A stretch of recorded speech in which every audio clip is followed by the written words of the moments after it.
Welcome, ladies and gentlemen. We have a spectacular show here ready for you here tonight. 400 laps. It is the 8th running of the NOSSCAR Cola 600 here at Charlotte Motor Speedway. This one hosted on NASCAR Heat 5. We started this crown jewel tradition back on NASCAR 15 Victory Edition. Full distance races. The stages are on. The top 10 get stage points in the first 3 stages. And then, of course, stage 4, the final stage.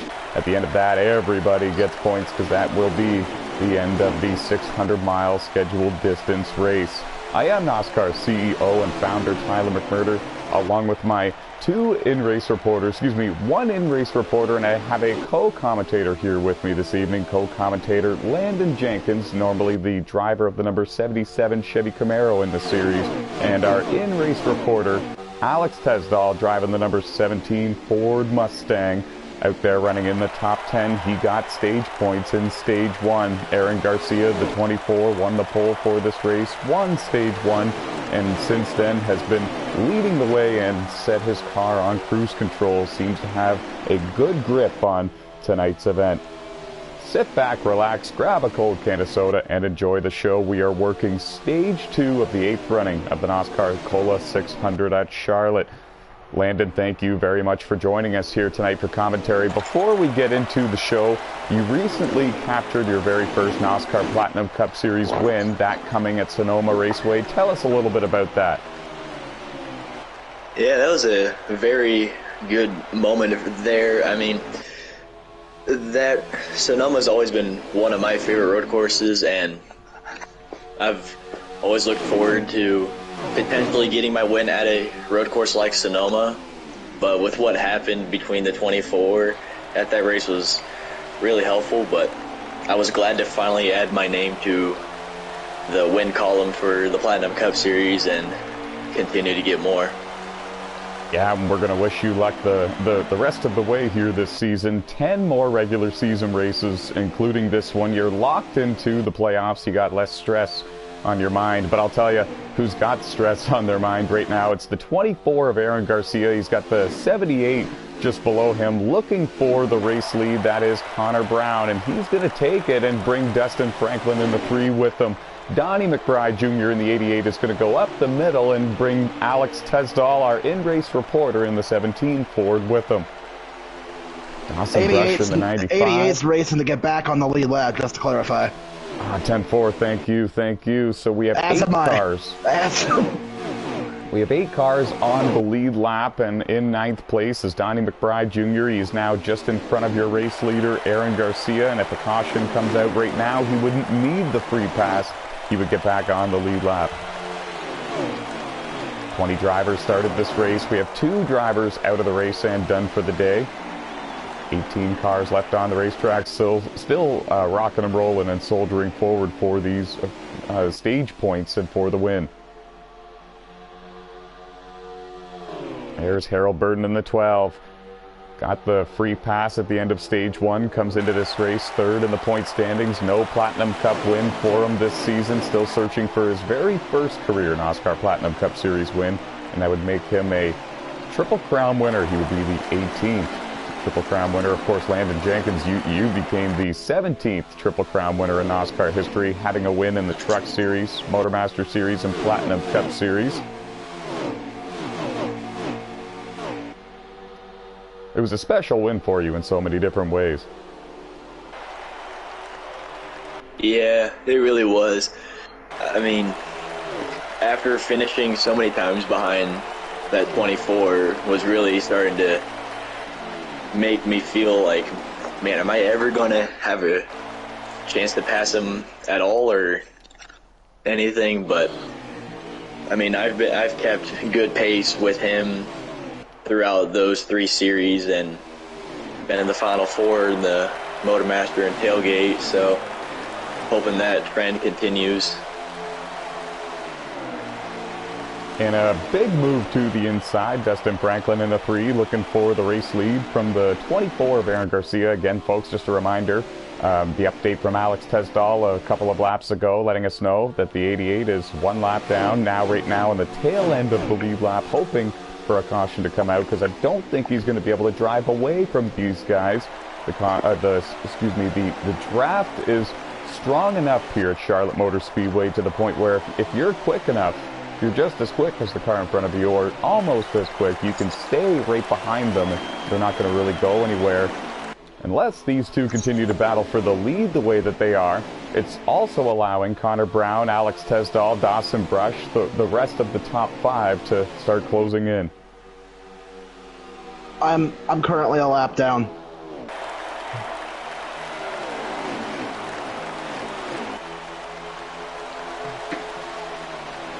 Yeah, we should let the viewers know. Trey Hollywood in the 20, Alex Tesdall in the 17. Just a couple of the drivers towards the front that are trapped one lap down. A blistering pace in stage 1 set by the points leader, Aaron Garcia. After the first 16 races of this season, Aaron finds himself the points leader with 7 wins, already 37 playoff points, and that's not including the 15 bonus playoff points that he would accumulate for winning the regular season championship. Right now he's got a 70-point advantage over Landon Jenkins, and Landon's in the broadcast booth with us here tonight, so it's only going to get a bit bigger, that gap, after tonight, especially with 3 stages that award stage points. Not only is this race very key and important because of the wild distance and 400 laps, 600 miles, but the drivers also know it's a big points night. 3 stages for the top 10 to get stage points, and then of course at the end of the 4th stage, 100 lap stage, that is the end of the race, and everyone gets points from there. But it's a big opportunity to make up some ground and try to get into a playoff spot if you're not in one. Alex Tesdall comes into this race 8th in the point standings. Over 150-point gap in between himself and the playoff cut line. Pretty darn safe, if you ask me. The most amount of points you can achieve in one race is normally 50 points, except for the NOSSCAR Cola 600. It is actually 60 points.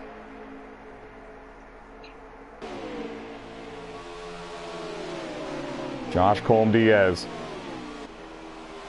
had a big night last week. Having a big night here tonight as well, but last week was able to park it in victory lane for the very first time since 2019. Finally captures that elusive second career NOSSCAR Platinum Cup Series win. He's got a number of wins in the NOSSCAR Truck Series, the NOSSCAR Legend Series, but has kind of struggled to find victory lane in the Platinum Cup Series, where you find drivers like Aaron Garcia, Landon Jenkins, Matt Smith, Donnie McBride Jr., Kyle Bowers, Jeffrey Robinson Jr., and more. And even over the years, other drivers like Cody Giles and Slade Gravitt, like Josh Colm-Diaz, and drivers like Trey Hollywood, Alex Tesdall, Harold Burden, they've been through all of the competition here in the NOSSCAR Platinum Cup Series, all of the former pro leaguers and all kinds of top-tier drivers from other leagues, whether they're big or small. They've been through it all, and they've faced that competition. Even when you look back at the previous NOSSCAR Cola 600 winners list, you see drivers like Cody Giles and Jonathan Jenkins and Noah Underwood and Matt Smith winning it 2 years in a row, 2021 and 2022. Those are top tier and top level drivers here on NASCAR Heat Games.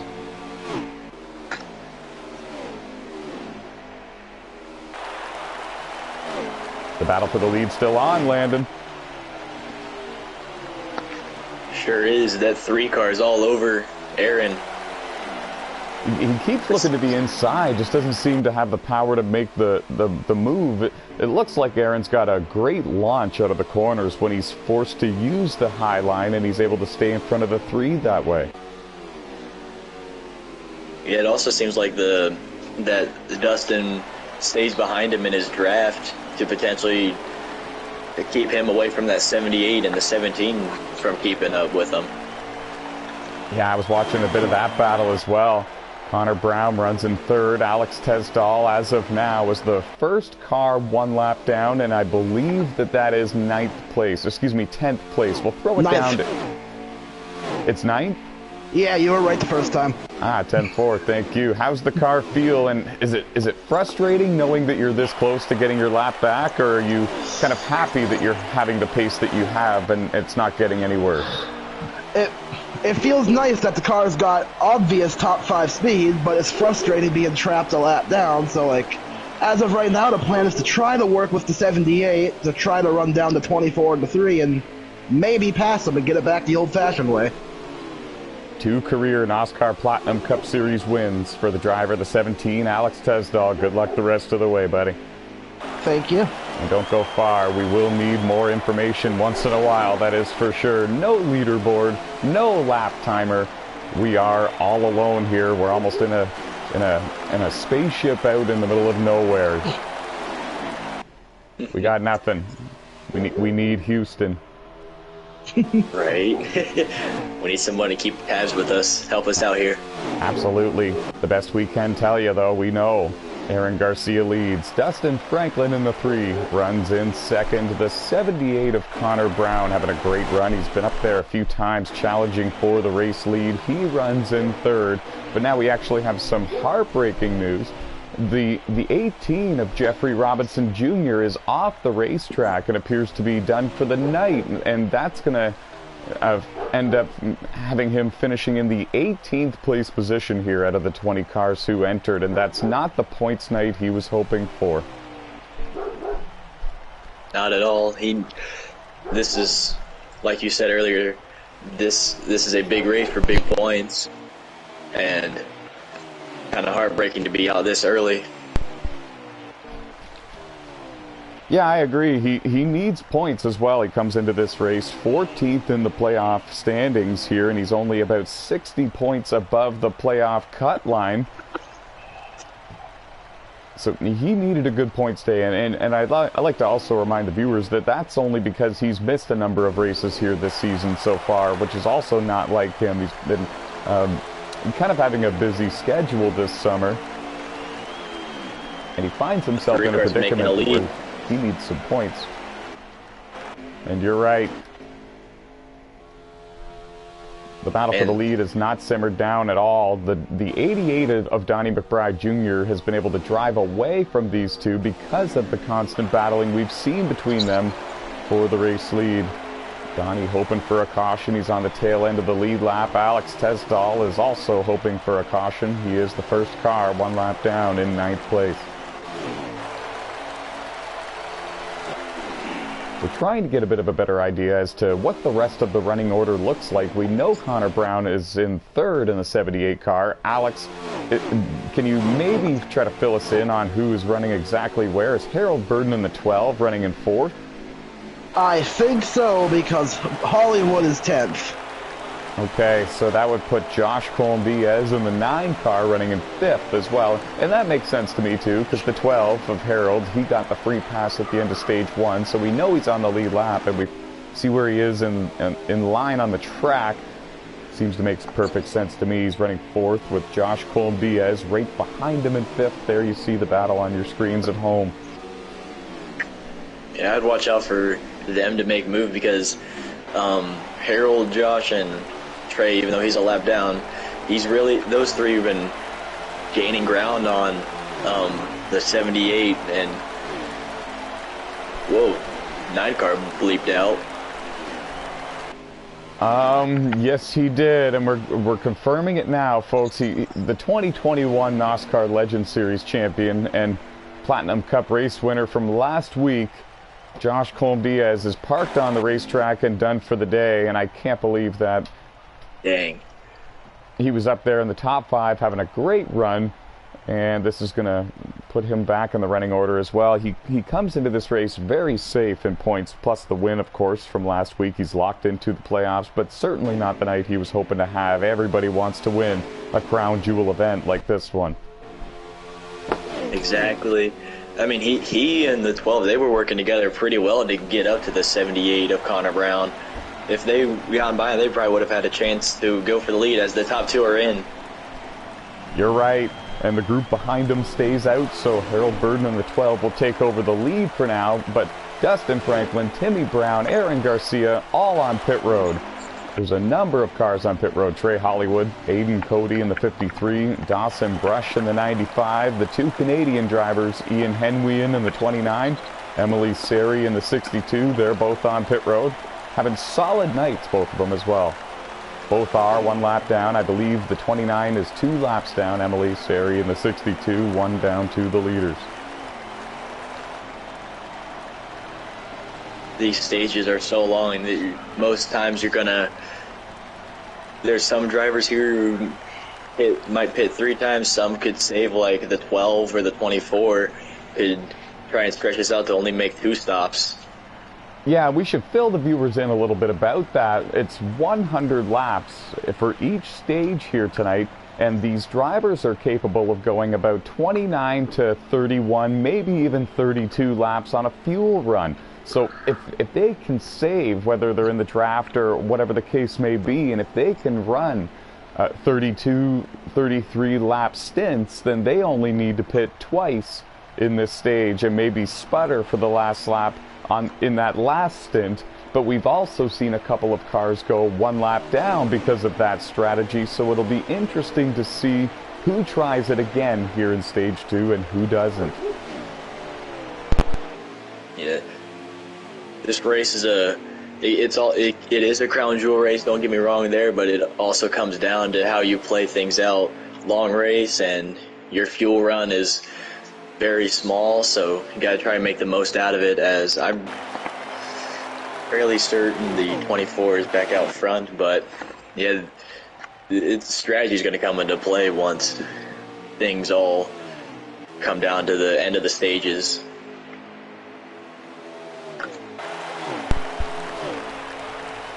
Yeah, I agree with you. It's going to be a high-speed chess match all the way until we see the black and white checkered flags. But for each of these green and white checkered flags that signal the end of the stages, it's going to be really important as well. Everybody's going to be trying some strategy to try to get those stage points, but also stay on the lead lap to have a chance to win this race at the end of the night. In my opinion, and especially with how we've seen the first 130 so laps unfold, I think it's going to be a pretty clean and pretty green race. I think that you're going to need some speed, and I think that you're going to need to be on the lead lap at the beginning of the final stage to have a shot to win this race, just based on what we've seen so far. Yeah, it's going to be difficult to get by that 24. I've had a lot of experience with that, but let's see how everything's played out. Yeah, it will be interesting. We're going to throw it down to the in-race reporter, Alex Tesdall, just to confirm who the race leader is and how many laps to go in the stage. We got 63 to go, and the leader is still the 24. 10-4, thank you. And what position are you running in? We assume you've gained one on the 9 car who's actually been pulled off the track. 9 car's still on track. He's in my mirror. Interesting, because on our screens up here in the booth, he is not on the track anymore, and we can't see him. So I'm pretty sure that's the 53 behind you, Alex. No, it's the 9. He's He's to my inside right now. He's right. I've seen this before, and I hate when it happens because then we don't know the exact running order, because there's a car out there we literally can't see that's the 9 is P3. Yeah, he's trying to get to the inside of the 20 right now, if I'm not mistaken, and that's why we just saw the 20 run the high line there, Landon. The 9 is on track still. Okay. Interesting. Yeah, that's kind of weird because I don't see him, but right.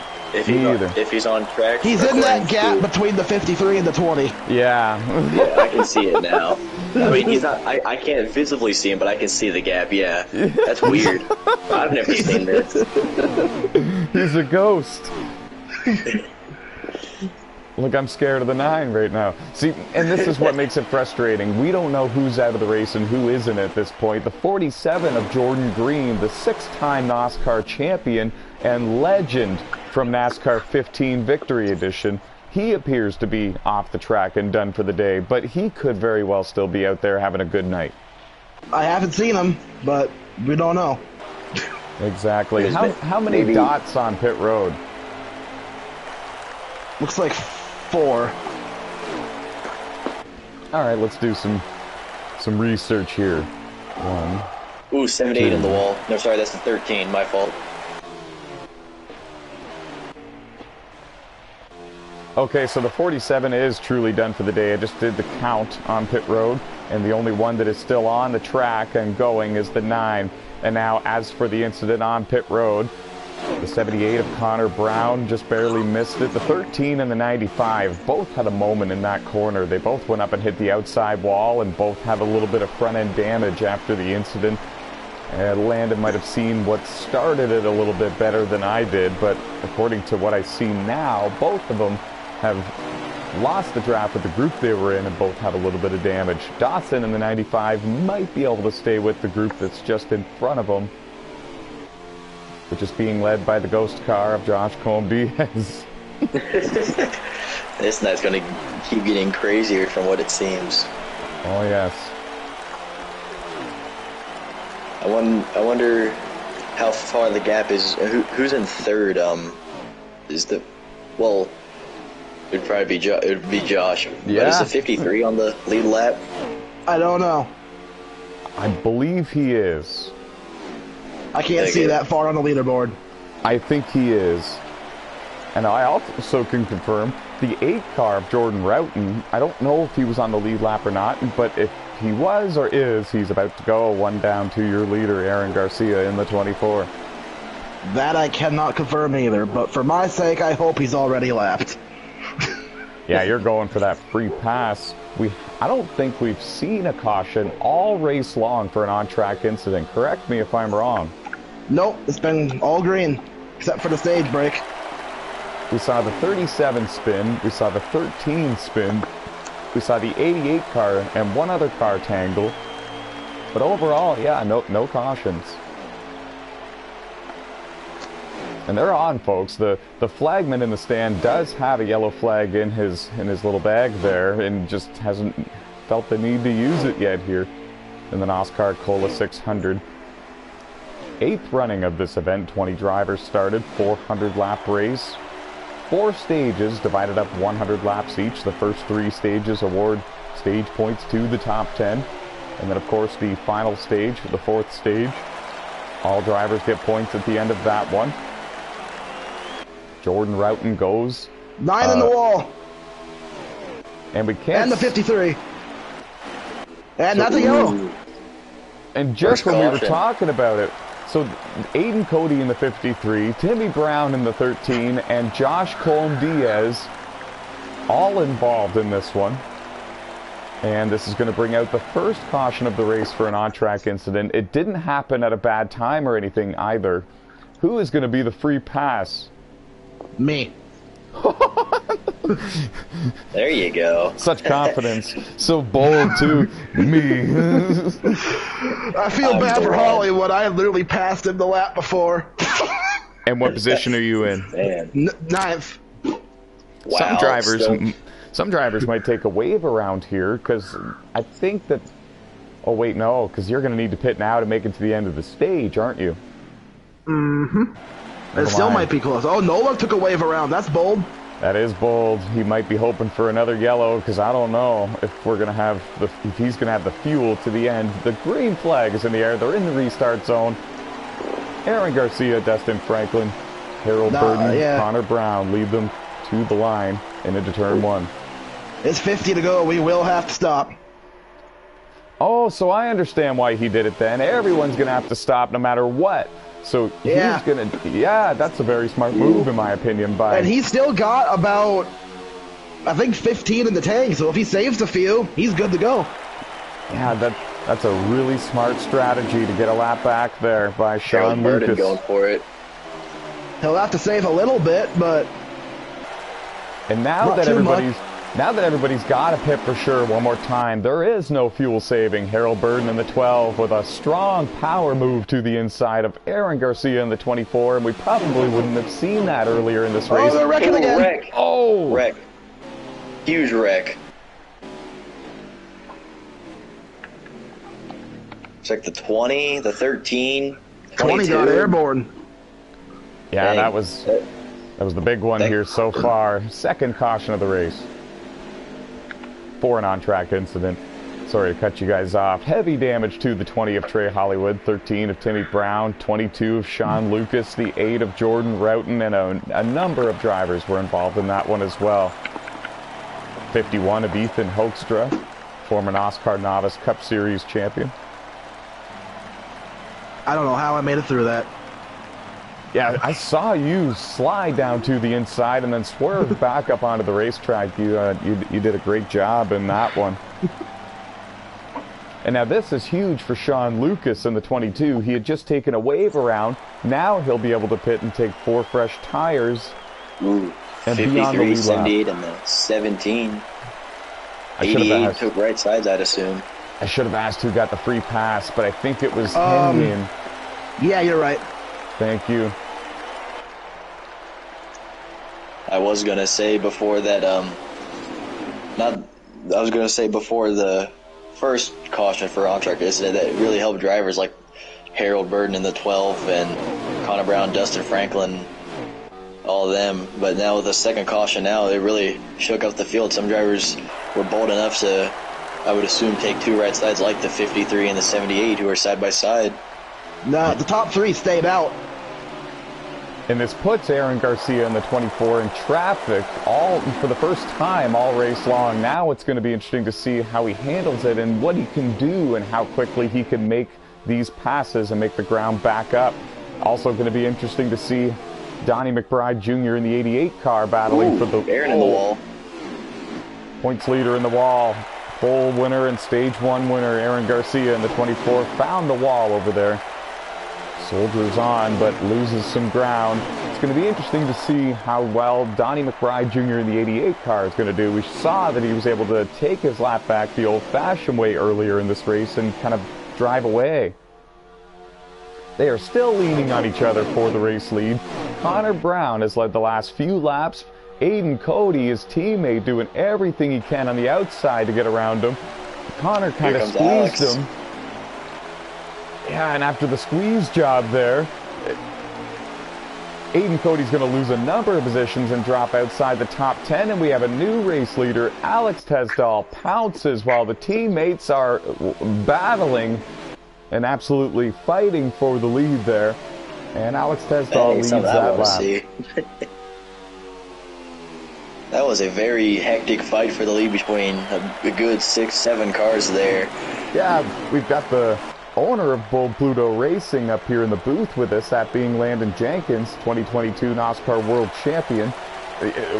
How did it feel watching your teammates battle there? It's good to see him fighting for the lead, but I don't want to have to pay for damages over here.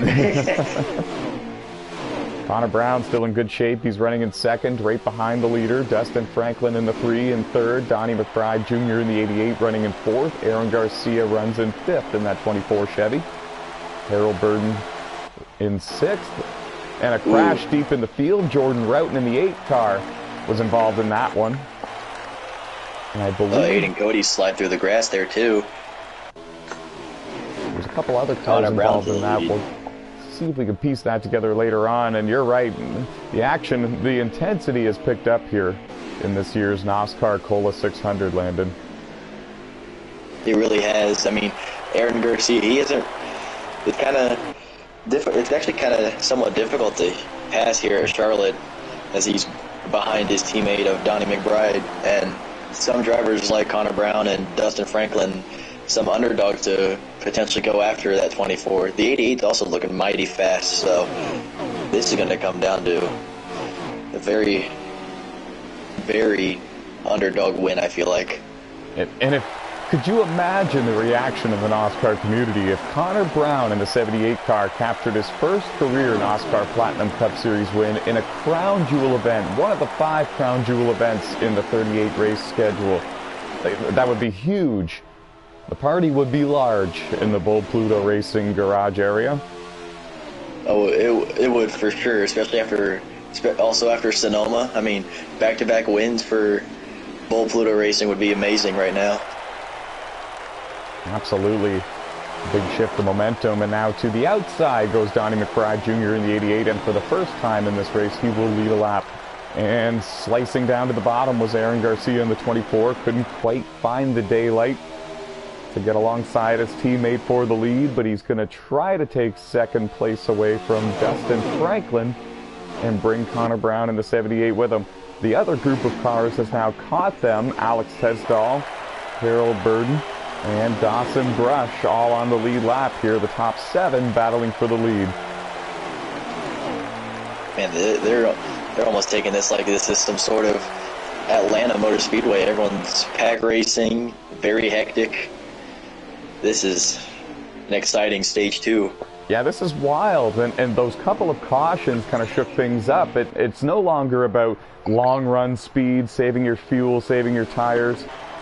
These guys are racing hard for these positions. 95. Big crash. 95 wreck.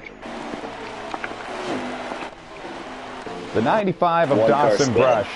He was up there in the top 5, and he went up and slammed the outside wall while running in 5th place, and now he's going to bring the number 95 Toyota to pit road. But he will be able to make it to the end of the stage with this pit stop without having to pit again. The bad news for him is he might need to take a lot of extra time, rather, to fix the damage he just suffered. Yeah, that was pretty... He does have a fast car, though. I think he'll be able to keep it on the lead lap. I agree. Came in as one of the heavyweights, one of the heavy hitters to win here tonight for the NASCAR Cola 600, the 8th running of this crown jewel event. 20 drivers started the race, 400 laps, folks, divided into 4 stages. Tyler McMurder, Landon Jenkins, and Alex Tesdall with you for this special night here, round 17 of the 2023 NASCAR Platinum Cup Series season. Hosted here on NASCAR Heat 5.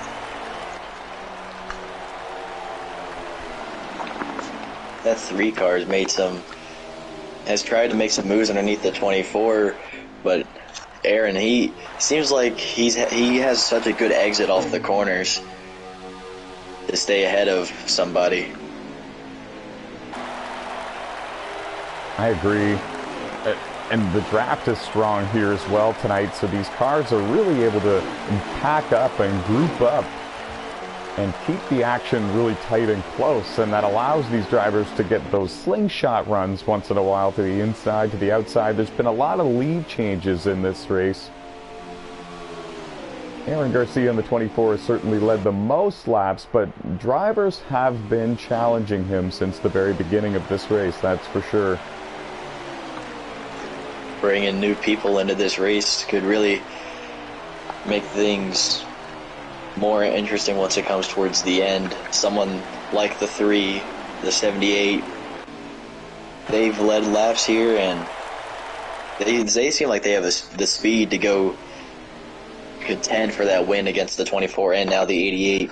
I agree. The 3, the 78, the 17, the 12... They've all led laps in tonight's race, and they all have a great chance to park it in victory lane. And if your prediction for an underdog winner is correct, then one of those drivers sort of fits that description. I wouldn't necessarily call a few of them that we just mentioned underdogs, but certainly drivers that don't win as many races as frequently as drivers like Aaron Garcia in the 24, Donnie McBride Jr. in the 88. So yeah, it would certainly be a big story and a big moment for one of those drivers to park in a victory lane here tonight. Good battle here, and we're going to throw it down to in-race reporter and former NASCAR Novice Cup Series champion Alex Tesdall. Alex, can you confirm with us that the 53 and the 20 are on the same lap as you? I think Hollywood has stuck a lap down, right? The 53 is on the lead lap, the 20 is not. And we got a yellow. So the 20 will be on the lead lap now. Ooh, a crash between the 22 and the 13. Uh-oh. And how many cars on the lead lap now? Hollywood will get the free pass, making it 11. Who's in 12th, kind of knocking on the door for that? Emily. Oh, excellent. Two Canadian Also, one thing drivers to in tonight's mention- race, Ian Henwian and Emily Sari, both out of Canada, trying to make a run for this win here tonight. Ian up in the top 10 and Emily in 12th. Will be the first car one lap down when we go back racing. A two-car crash puts us under the yellow flag for the third time in this race for an on-track incident. And now we're going to have about, what do you think, Alex, 12 to go? I think it'll be like 15, 18. Okay. Look at the ghost 9 car in that little gap there, Ty. Oh yeah. Look out, guys. I was gonna mention, where's that 9 car? 20 cars to go. At least they can still see him. We got a crash deep in the field. Jordan Routon in the 8 car was spun in against the outside wall towards the start-finish line for some reason, but we're green. The 9 had a bad leg spike right off the start and stacked us all up. Ah, I see. Donnie McBride Jr.'s got the lead. Aaron Garcia, Dustin Franklin, Connor Brown, Josh Colm-Diaz, Harold Burden. Is Henwian on? Yes, he is. Ooh, new player.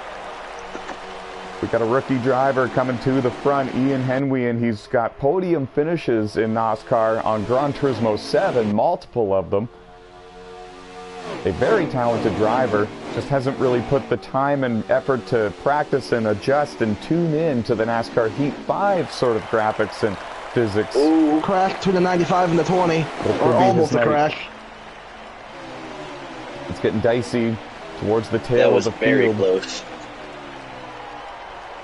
From what I saw, it looked like either the 20 got it to the 95 corner panel and got him loose, and the 20 of Perry Hollywood had just had nowhere to go or some, but saved a huge wreck from happening. Donnie's really pulled away from the 24 and the 3. And because of the incident that just happened, we've kind of got the field split up into 2 groups, and if they continue to battle the way they have been, they might be able to, Donnie might be able to drive away and put some distance between them. Right now, it's Aaron Garcia, Dustin Franklin, and Connor Brown working together, trying to see if they can run down the race leader, Donnie McBride Jr., and there's a reason why I brought up his name as one of the favorites to win tonight's race. Such a talented driver. He's won a crown jewel race in NASCAR before. That was the NASCAR Tailgate Truck Series race at Eldora 2 years ago. One of the very best to ever race on NASCAR Heat games. I've seen him race in NASCAR and other leagues, and I've seen him enter the qualify rounds for the Pro League that used to take place here on the NASCAR Heat games. He's got the speed and he's got those abilities, those game changer type of speeds, and right now finds himself the race leader with about 15 laps to go in stage 2. 20. 10-4-20 to go in stage 2. That was from in-race reporter Alex Tesdall, right now scored in, I believe, the 9th place position.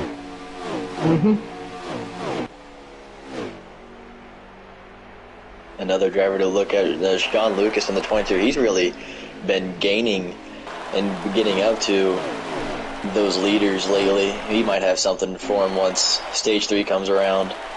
I couldn't agree more. Seen. I really think so as well. And another driver we haven't really talked too much about here tonight so far, Ethan Hoekstra in the 51 finds himself in 8th right now. It's the highest He's in 12th. Oh, 12th rather, sorry.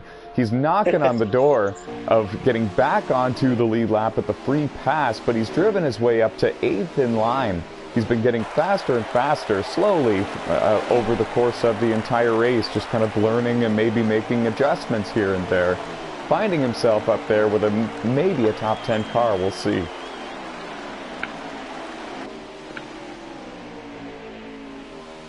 The field is very spread out right now. Yes, they are. There's a couple of groups trying to work together, but you're right.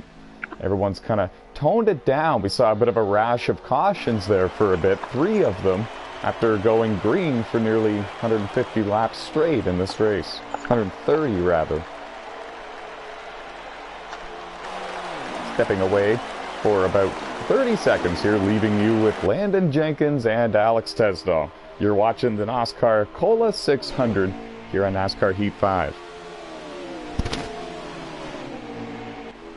Jordan Rowden about to get put down another lap from race leader Donnie McBride, but don't look too far behind. But there's a good battle there for second as the 3 of Dustin Franklin and the 78 of Connor Brown making moves on Aaron Garcia as they're now side by side for third.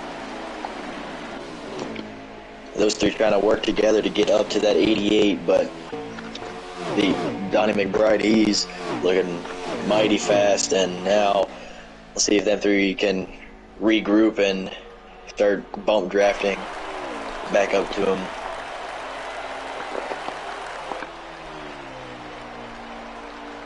How many laps left in the stage, Alex?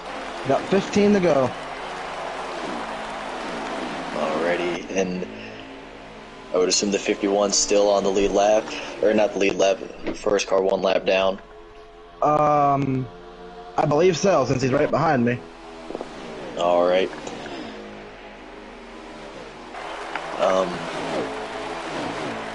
Jordan Rowden goes back down to another lap. Was involved in a few wrecks here in the stage 2. A few of those wrecks he was involved in kind of set him back about 5-6 laps down.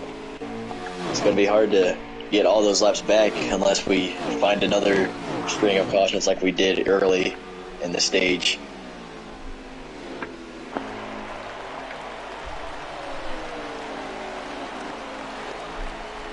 As Harold Burden, he's trying to find his way up to those top 3, but they drafted his teammate Sean Lucas in the 22, closing in behind. He has a potential chance to, like I said earlier, go race with those top guys for a top 5, top 3 finish once this race is said and done. Where's that ghost car, the 9 there, Alex? I don't see him anywhere around me right now. I think he's up in the lead pack.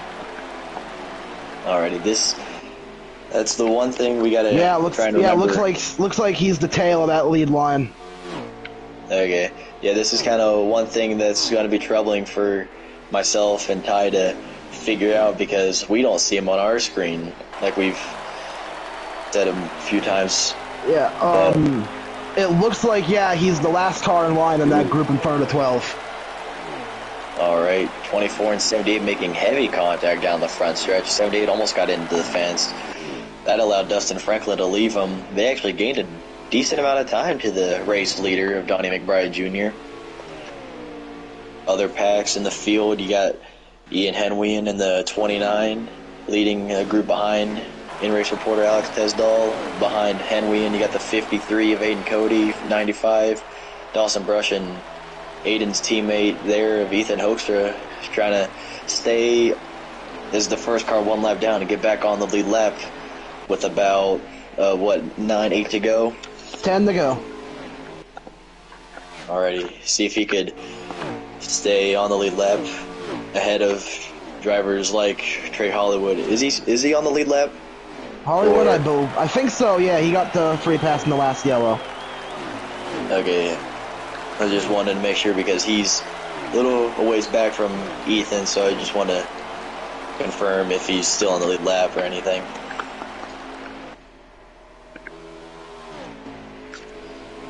About a 3 to 4 second gap between race leader Donnie McBride to the second place car of Dustin Franklin, who's really showed pace here during this race to stay up with the 88, the 24, the 78.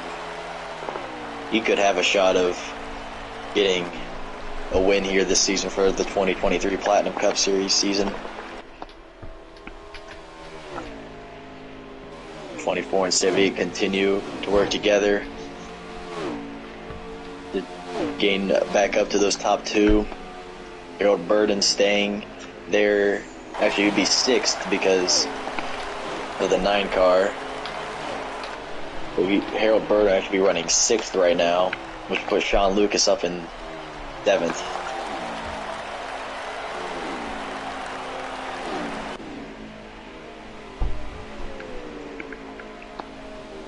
Side by side deep in the top 10 between the 95 and the 29, along with the 53 of Aiden Cody there as well.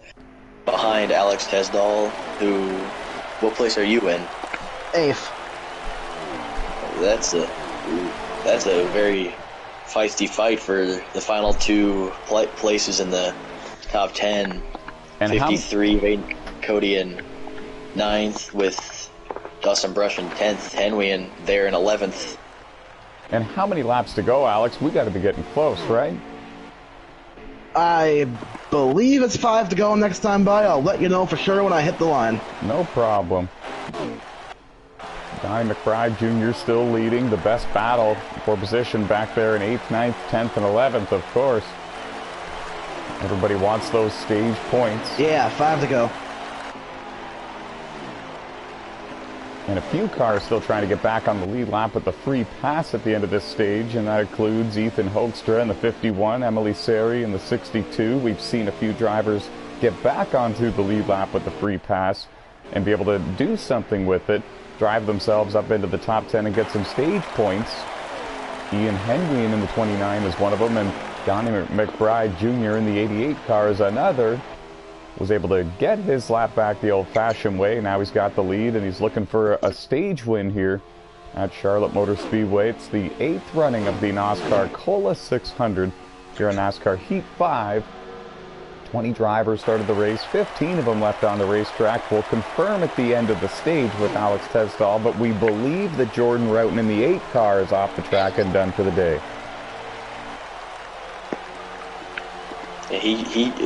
While you were gone, Ty, he was put another lap down for having his solo crash down the front stretch, and he was part of those early cautions in stage 2. I would assume he just didn't feel like running 6-7 laps down. Yeah, 10-4 on that. 2 laps to go at the line. It still looks like only 4 dots on pit road, so he might be on track somewhere. Yeah, we'll confirm with you at the beginning of stage 3. You might see him out there. And that's what we're hoping to confirm with you. Also, one thing to mention is that the 9 cars in this battle for 2nd, 3rd, and 4th, Ty. Oh, 10-4. Where is he? The 3rd one in line, I'm assuming. White flag. He was last time I saw him, but they've pulled away from me now, so I can't confirm. Yeah, there's a little gap between the 24 and the 78. I would assume that's Josh. I believe so, and it's a shame that that's what's going on here, because Josh would love to be on camera here for a crown jewel event like this, especially having a terrific run. Technically he is. I mean, you're not wrong there. And out of turn 4 for the final time in stage 2, Donnie McBride Jr. wins stage 2 here at Charlotte. Dustin Franklin's going to edge the 24, I believe, for 2nd. Aaron Garcia is going to get 3rd. Josh Colm-Diaz in 4th. Connor Brown in 5th. The full race results will be available at NOSSCAR.com/Platinum Cup Series at the conclusion of this race. Harold Burden got 6th. It's like Sean Lucas in 7. Alex Tesdall was there to squeak in the points for 8th. Yes, sir. And further back, I don't know exactly from there, but... rest of the top 10 is CW and Hollywood. And who's getting back on the lead lap? XD. That'll put 12 cars on the lead lap, correct? Yes. 10-4. And is Jordan Roughton appearing like he's there? Is he pitting the 8 car? No, he's 15 down. I think he's out. Okay. Don't need another ghost car running around. So I believe this leaves us with 15 cars left on the racetrack. Ian Henwian again pits right near the end of the stage, and I think that's going to be a penalty unless he pits again. We're on a black screen, so someone's on pit road. Yeah, and it's him. He's done it 2 stages in a row, and if he takes the lead because of this, for example, then yeah, this is a penalty. And that's a heartbreaker for the Canadian driver, one of 2 Canadian drivers in tonight's race. here we go. The beginning of stage 3 is underway. Everyone's got to keep in mind the 29 as a 1-lap penalty in this situation. We are green for stage 3 at Charlotte Motor Speedway. 15 cars left on the track. 20 of them started the race. We have about 200 laps remaining in this 400-lap event.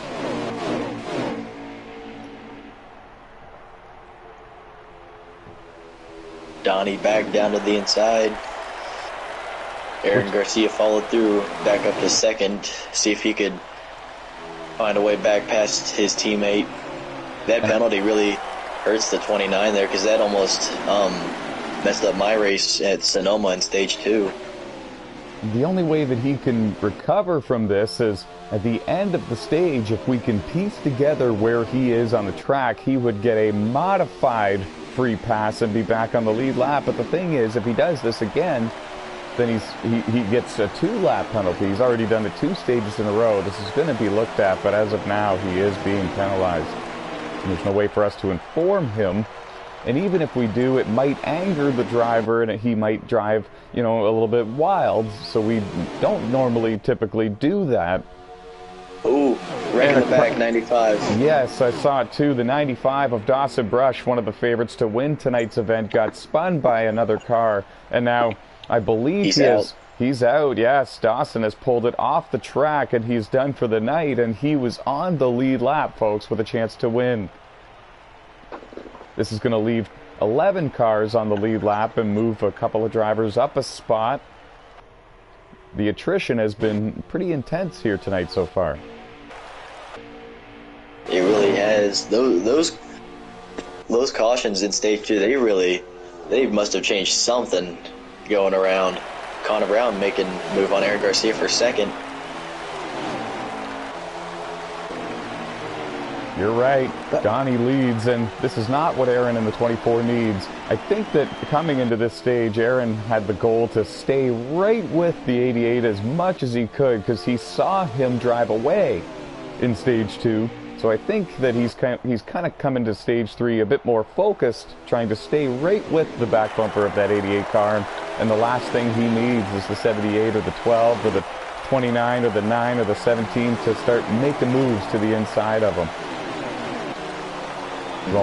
Throwing it down to Alex Tesdall. We're going to just confirm with you, is the 9 in between the 78 and the 12? No, he just passed me. Okay. We're guessing here where the Ghost Rider, Josh Combe-Diaz is. I think we have a new nickname for him. To be specific, he just moved me. See, now he's using the fact that we can't see him to drive dirty. I'm just kidding. He could be intentionally wrecking somebody, we don't know it. He gave that 29 a little nudge. It's hilarious. The battle up front is 4 cars, and then the second group is 3 cars, and then it is a hornet's nest from about 8th on back to the rest of the field, really. They're all right there, with the exception of Emily Sari in the 62. She's lost the draft with this group. She runs in 12th. Yeah, in that hornet's nest, in there is Dustin Franklin. He was up running with the 24 and the 88. I wonder if had to fix any damage in the pits, kind of set him back here, or had some mishap on the restart, but hoping he can rebound, because he had the pace to go compete for that win. That's a great point.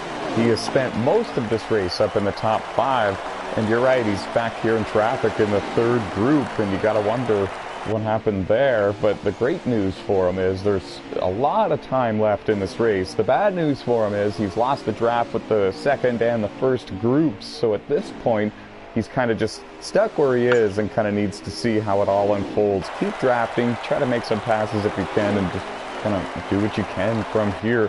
The good news again there's more good news for him. The second group is only 3 cars large, so they might be able to run them down. If they can find a way to get regrouped there with drivers in that group, like the 53 and the 51 teammates for Bull Pluto, Trey Hollywood there as well, and the 22 Sean Lucas. So once those 5 drivers get locked up, they could go hunt down the 29, 17. And the 9, yeah. Yeah. The 9's about a car length in front of me. 10-4.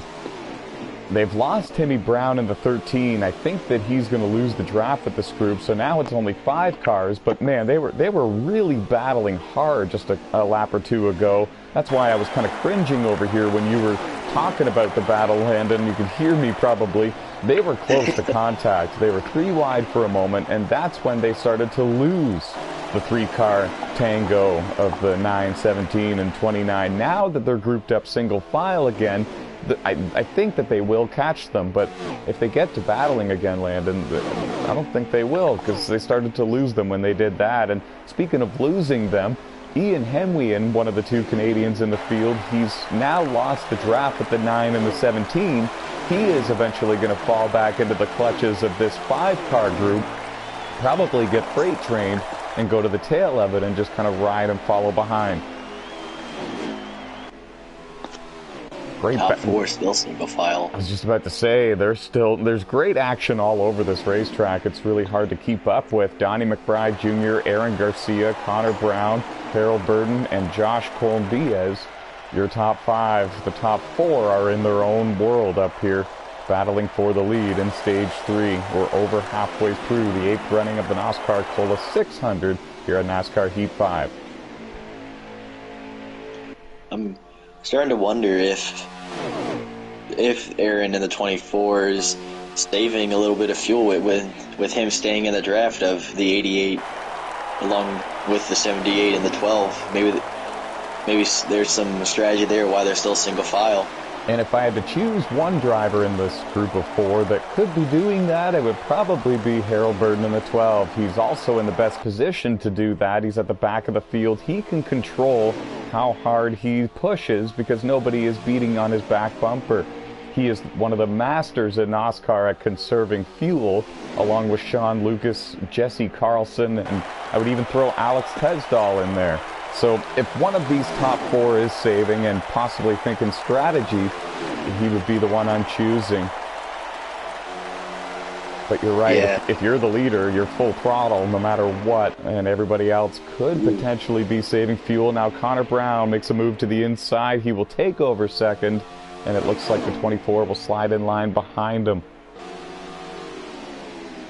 That's one way to get by Aaron Garcia. If there's no other way to pass this guy of this talent, it's going to come down to Aaron's back down to his inside. Yeah, he pulled a crossover move for 3 and 4, and now he's back to the preferred line in 1 and 2. This is exactly what the 88 car wants to see, because if they do this 1 or 2 more times and he gets about 6 car lengths of an advantage, he's gone. The 12 car doesn't mind this either, because it's more fuel that he can save if that's what he's doing. 51 just caught the wall in that big pack of like 6-7 cars. Yeah, really separated that group. That's going to hinder all their speeds. You're right, the 22, the 13, a number of them no longer grouped up together anymore, very strung out. 53 of Aiden Cody as well, and a lot of front-end damage to the 51 of Ethan Hoekstra. He got the free pass at the end of Stage 2. He is the 2023 NOSSCAR Novice Cup Series champion, and one of the future stars, in my opinion, and in many people's opinion here in the world of NOSSCAR racing on NASCAR Heat games. See if he can bounce back from this. He's right behind the former Brickyard 200 winner in the Motormaster Series, Timmy Brown. And that, of course, was back in 2018. I've told the story a couple of times, and maybe only once or twice on air. Timmy Brown and I restarted on the front row with 2 laps to go for that Brickyard 200 win.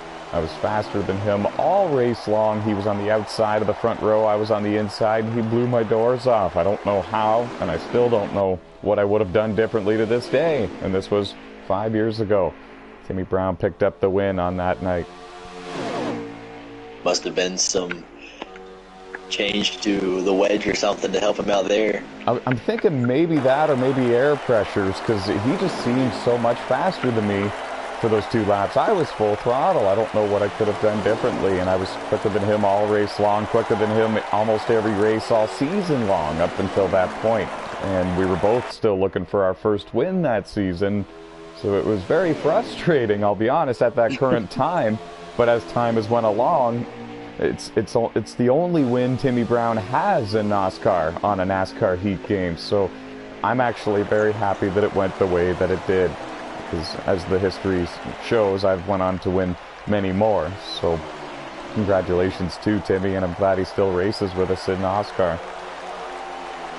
Yeah, I bet he looks back on that win a lot. Just how the competition has really shifted from 5 years ago to today. I bet he still looks back on that and think like, man, if only we were still racing 5 years ago. Yeah, exactly. He will tell you that the competition level, the level of speed has greatly improved over the years here in NASCAR, and he's right. He comes into this race 17th in the point standings, 25 points below the cut line behind Emily Seri in the 62. They are both on the racetrack still. 14 cars are left on the track. 20 started this race, and I believe they are both scored in 12th and 13th. Emily being 12th and Timmy being 13th. I believe Timmy Brown is 2 or 3 laps down. He had a crash early in this race, and I believe Emily Seri in the 62 is only 1 down to your leaders. We will confirm that with you with Alex Tesdall at the end of stage 3, which is what we are working right now. And I guess story time is now over. It was a great story, though, for Timmy Brown there. Donnie McBride Jr. continues to lead, and now he gets loose coming out of turn 4 just as we put our cameras on him. I'm surprised Aaron Garcia didn't make a move to the outside. I know it's not the preferred groove, but he had such a run on him. I wonder if he wants to continue with that fuel saving. Yeah, you might be right about that, because if you're the leader, you're full throttle, for sure. Like, there really could be something to this. Yeah, there's been a handful of times when I've been out there on track, and when something like that happened to Donnie, things like that happen to me. Aaron he doesn't go for it, he stays there. So this is something not new from what I see, but yeah, it was kind of interesting, since we're probably coming to the opening of the pit window. I agree, and we should remind the viewers at home, we spoke about this earlier, but in case you just joined the broadcast not too long ago, it is a 400-lap race, 4 stages, so 100 laps in each race, and these drivers are capable of running 29 to 32-ish laps on fuel in a fuel run. If they're in the draft, they might even be able to stretch it to 33. We've seen a few drivers do that here tonight. So if this stage goes green the entire distance, some of these drivers might be trying to save fuel, so they only need to pit on lap 33 and 66. For example, if you're a little bit short on that for a couple of those stints, you might need to pit at lap 30, 60, and 90, and therefore make an extra pit stop and possibly be trapped 1 lap down to the leaders. So there could be some strategy going on here in stage 3. Ooh, Aaron making a move around the outside. Yeah, and it almost looked like the 88 was signaling that he was pitting. Oh, he is coming in.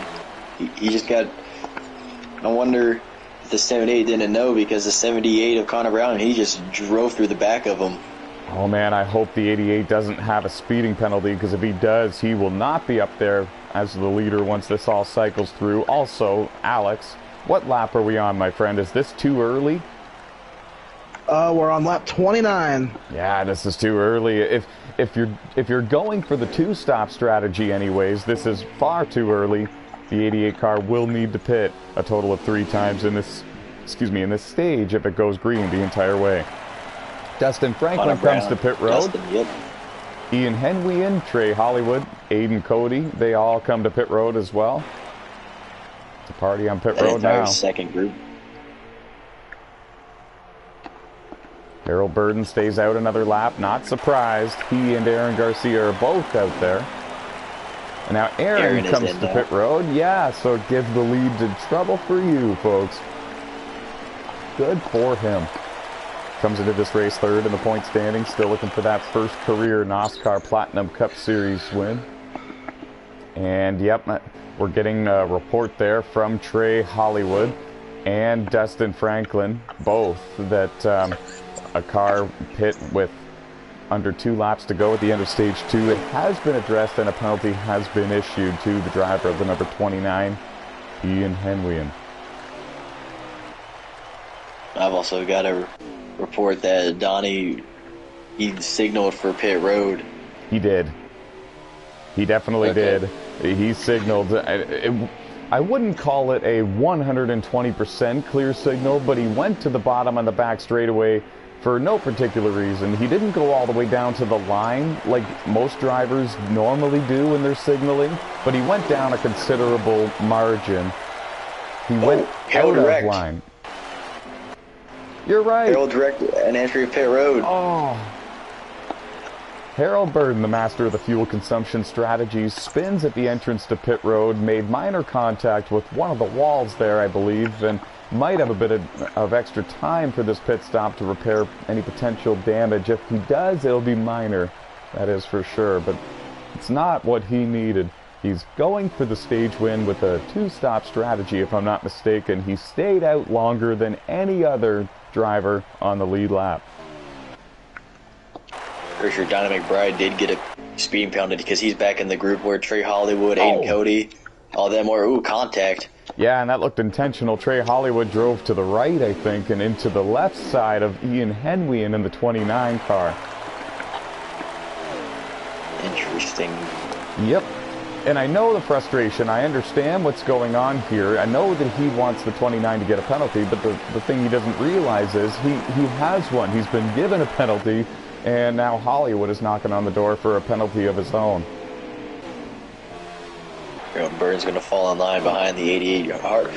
Very heartbreaking for both the 88 and the 12. They were competing for that stage win, or at least for the race lead.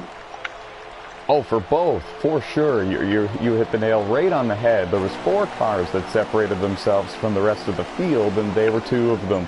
Now they find themselves back here right around where the drivers that were in the 3rd group are running. So you're right, Landon, they've lost a considerable amount of track time, and they're going to need to recover from this for the rest of stage 3. Aaron's just gone. There's like nobody near him. He's got a very commanding lead. And you're right, that might be the biggest lead we've seen anyone have here tonight so far, all race long. And the only other run I can think of would have been stage 1, and it would have been again the driver of the 24 leading the way. This is a large, very large gap back to 2nd place. Good point, Landon. I wonder if Josh is in 2nd. I wonder if Josh is in 3rd. Okay. Who do we have in 2nd? 78? I can't see that far up the road. I believe that it's Connor Brown in the 78 car, just doing a couple of camera tricks to try to confirm if I can. And that's what I think's going on. I believe Connor Brown is the one in 2nd. Josh Colm-Diaz in the 9 scored in 3rd. Dustin Franklin in the 3 running in 4th. And Alex Tesdall, our in-race reporter and former NOSSCAR Novice Cup Series champion, scored in 5th. How did I do, Alex? Was that right? Mm-hmm. Excellent. Is that 9 car in front of you in the 3, Alex? Yeah, he's entering 3 right now. So he's in that little gap with you two. He's a 1.5 up the road. Okay, so there's potential for them two to go get the 9, potentially the 78. And if all 3 of them work together, yeah, they might be able to run down Connor Brown in the 78 as well. There's a lot of laps to go still here in stage 3. They're going to need to pit at least one more time in this stage, and we believe that almost everyone is going to need to pit 2 more times One driver we can pretty much confirm is going to need to pit 2 more times is Donnie McBride Jr. in that 88 Chevy Camaro. He pit on lap 29, so if he runs another 29 laps, you know, it's only going to get him to lap 58 and so forth. It'll be a 3-stop strategy in stage 3 for him. We're pretty sure. There he is. Caution would also save him, group everybody back together. Yes, it would. Donnie would love that. Right now scored in 6th. Harold Burden in the 12th, just behind him, scored in the 7th position. Aiden Cody running in 8th.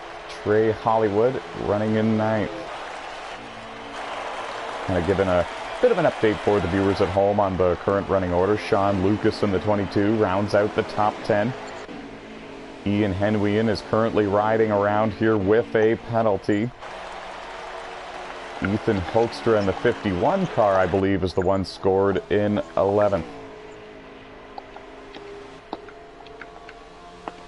We have 14 cars left on the racetrack. 20 of them started the race. Timmy Brown, Emily Seri, and Ian Henwian are the other 3 drivers still on the racetrack with a chance to win tonight's race.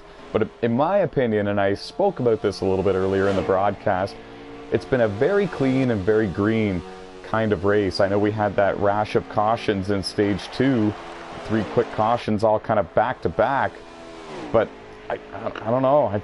I think you need to be on the lead lap for the beginning of the final stage to have a true chance to win this race. Unless the final stage is an absolute war zone and there's a number of cautions to help some of these drivers, yeah, I really do think you're going to need to be on the lead lap. If you're 1 down to start the final stage, I wouldn't say all hope is lost. But if you're 2 or more, your chances are pretty much done. Yeah, that's a great way to put it. Yeah, unless like what you said earlier, Ty, well, unless we get another string of cautions, those would help out those drivers who are, if any, stuck 2 laps down. And I mean, yeah, the 4th stage will be the run to the finish. It may very well intensify. And as this stage still unfolds, there's still the potential of some drivers to go 1 lap down, like Emily Seri in the 62, Timmy Brown in the 13. They're both not too far in front of your race leader, Aaron Garcia, in the 24, and they're both going to lose a lap here to the leader.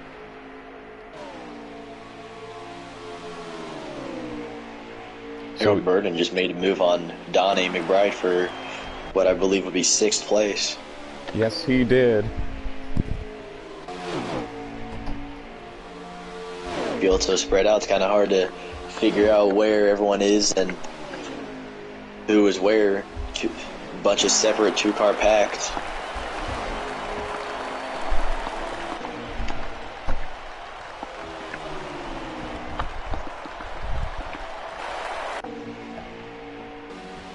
Connor Brown still up there running 2nd. Josh Colm-Diaz somewhere out there in 3rd. It's like the Our Lady Peace song. 7 car lengths in front of 3. Yeah, he's literally like a rolling Our Lady Peace song. I know you're out there. Oh. He's somewhere out here. We'll find him. I know you're out there, somewhere out there. Get a music deal for you, Ty. Well, we're gonna get copyrighted if I continue. So. Right. I don't think there's copyright for singing. I could be wrong, but I've heard mixed things. I'm not too sure, but my singing's not great anyways. So we're gonna move on from this. Aaron Garcia, your leader in the 24. Let's not get too off guard here. Yeah. We've had story time. We've had some laughter about the Ghost Rider, Josh Colm-Diaz. We've had some fun here in this broadcast. It's 400 laps. We're definitely going to have some fun. long race. Gotta find one way or another to entertain everybody. Yeah, but we'll do karaoke later. Okay. Help you out with there. stepping away for 2 or 3 minutes here, leaving you with the 2022 NASCAR World Champion Landon Jenkins and in-race reporter 2022 NASCAR Novice Cup Series Champion Alex Tesdahl. You're watching the 8th running of the NASCAR Cola 600 here at Charlotte Motor Speedway. You're riding on board with your race leader and points leader, Aaron Garcia, in the 24. Alrighty, how many laps to go are left here in stage 3, Alex? We're on 49 of 97. Alrighty, so more likely gonna have to make another pit stop here. At least one, maybe two. Yeah. Depending what type of driver you are. Someone like Donnie McBride, who pit, like what Ty said earlier, he pit pretty early for what some would say. Yes, the 29 laps to 32, potentially 33 is in the pit window, but drivers like Harold Burton, Aaron Garcia, Connor Brown, they pit laps a bit later than the 88. So, I mean, the 88, he's right behind the 12, so maybe he's just either he's now noticed that he pit early and he's staying behind the 12 to save fuel or something. But those two, they're gaining on you, Alex, and the 3. Yeah, us in this group, I don't think any of us are pushing it real hard, but so trying to take it easy. Ooh, in the wall there. That's going to put you back with the 88, maybe even behind those two. Now, where's Josh at this point? Is he? He's about 3 car lengths in front of the 3. Alrighty, so another small 2-car field here for the 9 and the 3, trying to hunt down the second place car of Connor Brown, having a very fantastic run in that 78 Bull Pluto Racing machine. He's actually no, excuse me, that's Timmy Brown. I thought that was Connor Brown. Too many cars with black as their primary sponsor. Kind of hard to tell who would be where. Side by side there for 6 between the 12 and the 88. Maybe Donnie just ran a little wide going into 3.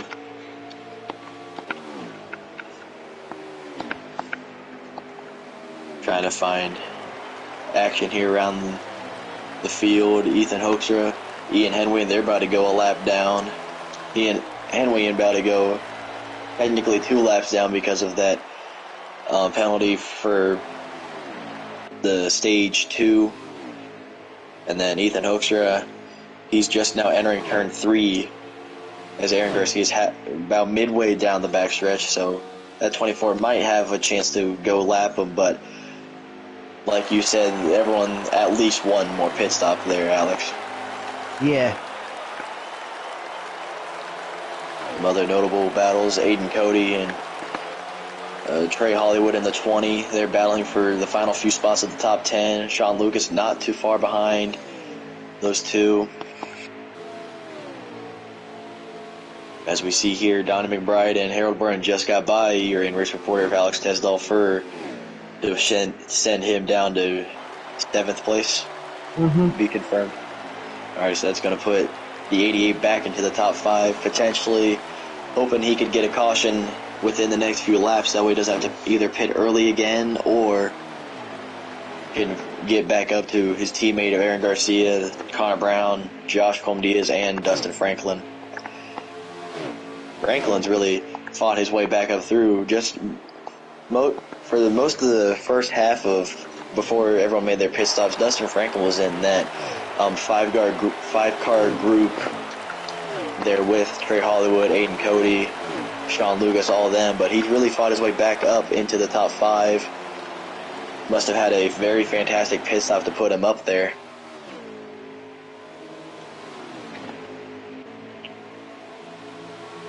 How many laps of fuel would you say everyone would have about now? Probably like 3 to 6. Depends on how hard you're pushing. Yeah, that is right. As Donnie McBride, I would assume he's signaling to come down pit road. Like you said, 3 to 6 laps left of fuel for most drivers. Donnie McBride coming into the pits. He will be able to have a chance of running all the way, but it depends how hard he's going to be pushing. As Aiden Cody in the 53 also coming into the pits, along with Emily Seri in the 62. Dustin Franklin making his way down pit road is in. potentially. Maybe if I could find him. Yeah, 88. Oh, no, there he is. Aaron Garcia, he's also in. Ian Henwin making his way out of pit road. Timmy Brown, Trey Hollywood. Who would this cycle? Who's in the lead currently? Connor 12. Brown's in the pits. Harold Burden doing exactly what he did before the first pit stop. He's stretching it out to the 12. I would assume Josh Pomdiaz also made his pit stop. Or are you second? Yeah, I'm second. All right.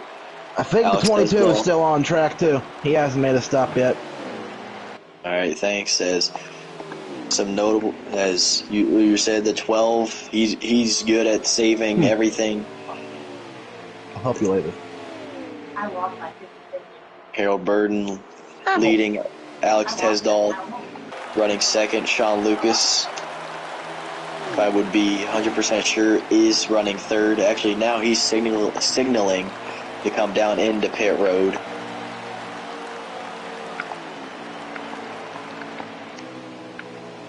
And just to clarify, yes, Sean Lucas is in the pits for the 2020 in the 22 car for Brett Baker Racing. Aaron Garcia, he is a lap down to Harold Burden, and now he just unlapped himself. Burden coming into pit road, hoping he doesn't crash coming in. As Harold Burden is in along with Alex Tisdale, Sean Lucas, he just pitted a lap before all of them. As here, I would assume this would put Aaron Garcia in the lead once this all cycles through. Most likely. Yeah. Has everybody pitted, or is there still one guy that's... If the 22 followed us down, that's everyone. Alrighty. Everyone made their potential final pit stop. Might be a few drivers making two. Harold Burden making his way out of pit road, along with Tisdale. You two are not too far behind. Actually, never mind. I'd rephrase there. Donnie McBride just blew by both of yous. But it depends, because once again, the 88 of Donnie McBride, he pitted early compared to everybody else. So, but if he believes he can make it to the end, he will more likely stay in fifth place. But Harold Burden, he has about 3 to 4 lap fresher tires. Not a huge difference, but it could really mean something between the 12 and the 88. Harold Burden and Alex Tisdale both merged safely back onto the racetrack. Aaron Garcia in the 24 continues to lead here in stage 3. Could have been the last wave of pit stops. To give a little bit more information on the pit stops, the last group to make pit stops is still about 5 short. So guys like Donnie McBride are no chance. Oh, and that's a shame, because he's going to fall 1 lap down because of this. I know that it's going to be a short pit stop, but the speed limit on pit road and the time it takes to get to your pit stall and drive down pit road and all of that, I think he's going to fall 1 lap down to the race leaders before the end of the stage. I don't even know if 5, maybe 6 is savable. It definitely isn't, and I can tell you from experience that when you're saving out there, especially with no draft help, you're losing so much time to all of the other cars around you. And when you're paying attention to how much fuel you have in the tank, and when it drops 1 lap, it doesn't, you don't save that much versus the amount of time you're losing to every other car. So it's hard to save anything, especially 6 laps. If he's 6 laps short, 5 laps short, I don't think he's going to make it. I think he's going to need to pit for a splash and go. That's about what I am, and I pitted the same lap as him. Wow, yeah, that's short. So this is going to be interesting. He might not be on the lead lap at the end of stage 3, and that's one of the favorites to win tonight's race. The nine might be out now. I saw him drop down the leaderboard, and I didn't see him on track. So. Oh no. How many dots on your screen on pit road? There should be 7. A lot. That's hilarious. Ghost Rider. 1, 2, 3, 4, 6? There should be 7. Sure. Unless he was crashed and I didn't see him. Oh, good. Yeah, this is crazy. We're definitely calling him Ghost Rider from now on. Right. Josh was going for his 3rd career Platinum Cup win here tonight. Aaron Garcia going for his 20th career NASCAR Platinum Cup Series win here. He's got the lead right now, and he is 3rd on the all-time win list here in NASCAR. Other drivers in the field going for more wins. Alex Tesdall is going for his 3rd win. Trey Hollywood going for his 4th win. Donnie McBride Jr. going for his 3rd win. He's got a lot to bounce back from. Jordan Green was in this race, was going for his 5th career Platinum Cup Series win. And there are a number of drivers going for their 1st career Platinum Cup win as well. Kenny Adair in the 36 car has won at Daytona before here in the Platinum Cup Series, was going for his 2nd career win. Josh Colm Diaz going for his 2nd career win. Aiden Cody going for that 2nd career win.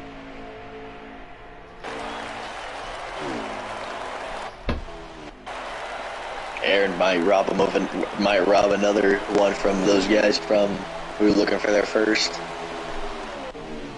But who knows? I mean, back when all those pit stops were happening, the 3 notables, Harold Burton, Alex Tesdall, Sean Lucas, they all 3 of them the same time as each other, and that was about like 2-3 laps after when Aaron and Connor Brown, all of them came into pit road. So maybe a potential another pit stop, but we'll see if someone like Aaron Garcia is saving, since he's got a very, very commanding lead. I mean, I'll reveal it now. I was in the last group pit, and I don't think I'm making it. It's going to be interesting to see. I think that it sounds like everybody's going to need to pit again. Depends on what they're going to do on those pit stops. The last group can probably get away with a splash and go.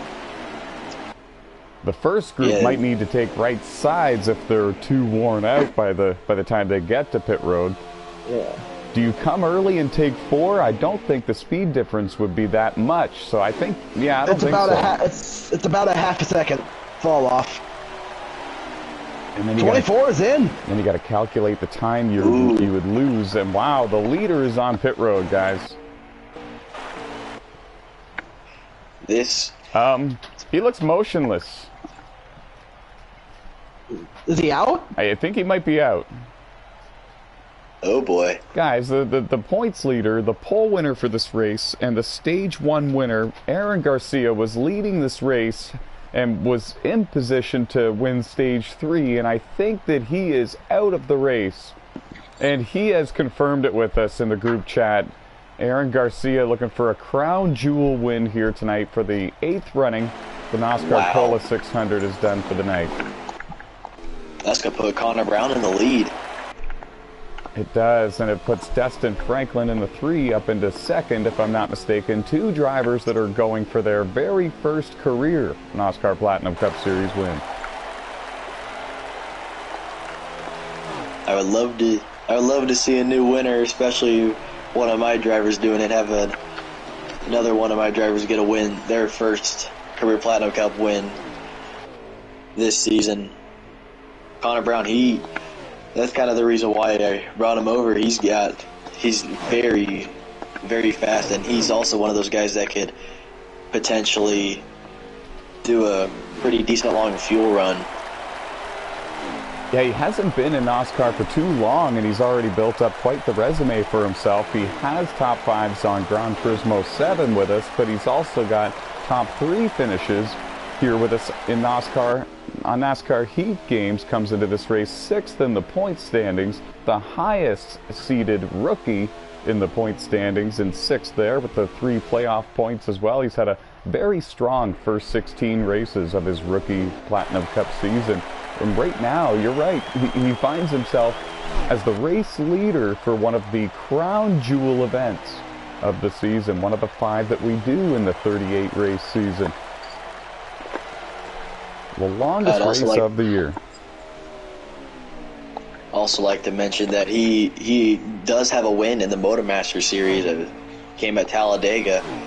So he's only, like you said, he's only been in NASCAR for, he hasn't raced a full season in any of the 4 series, and he already has built up that top 5 to winning contention speed. Yeah, and I couldn't agree more. And he's showing it here on a grand stage here, longest race of the year, crown jewel event. If you're going to win anywhere, it's always special to win one of these, and he would love to put his name on that list of Cola 600 winners.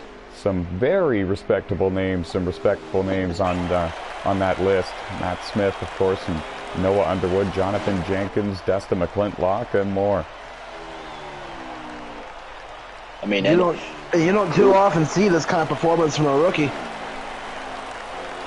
Exactly.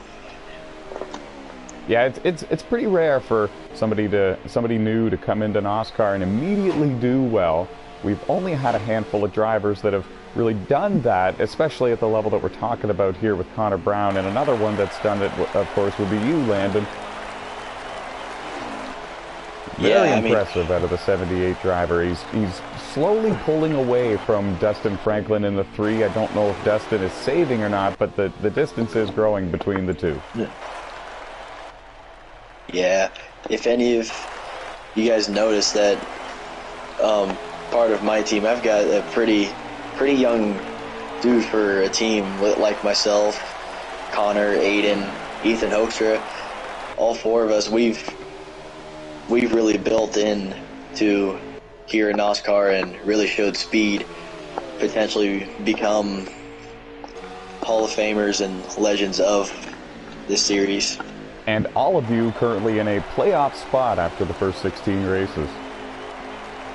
Without a doubt. Another driver who's not here, part of my Bull Pluto Racing team, is a rockin' lunatic in Rush Downing.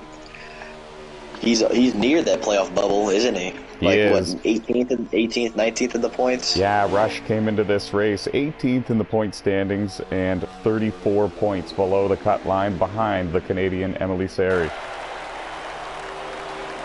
Yeah. Now the 20th Trey Hollywood. And Rush has shown flashes of pace. He's to find the consistency. The 20th Trey Hollywood is on pit road. Sorry to interrupt. I believe some green flag cycles of pit stops are going to begin here.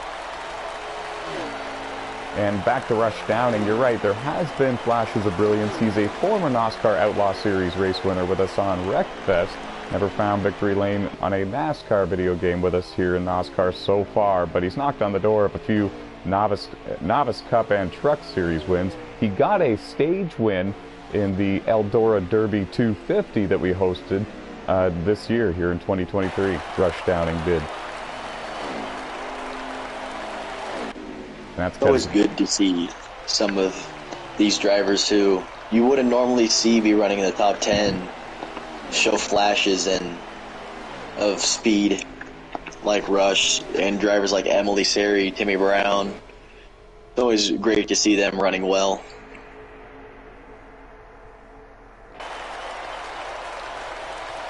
And to all the viewers who have tuned in with us so far on YouTube, welcome to the 8th running of the NASCAR Cola 600 here in NASCAR Heat 5. Green flag pit stops happening here in Stage 3. We have about 130 laps to go. It's the longest race of the year, 400 laps. We had a 20-car field to start the race, and I believe we now have 13 cars left on the racetrack, rocking and rolling, trying to win this race. We're nearing the end of Stage 3. This pit stop right here is potentially the last pit stop in the stage for these drivers. Ooh, Connor Brown taking a trip through the grass off turn 4. And was he trying to get to pit road? I wouldn't think so. I mean, he did, from what I've been on board with, he didn't signal anything. He's not signaling now, so I would assume that it was just the tire wears now finally getting to him. How many laps of fuel do you think everyone would have about now, Alex? At the most, 6. Unless you're saving. Like a lot.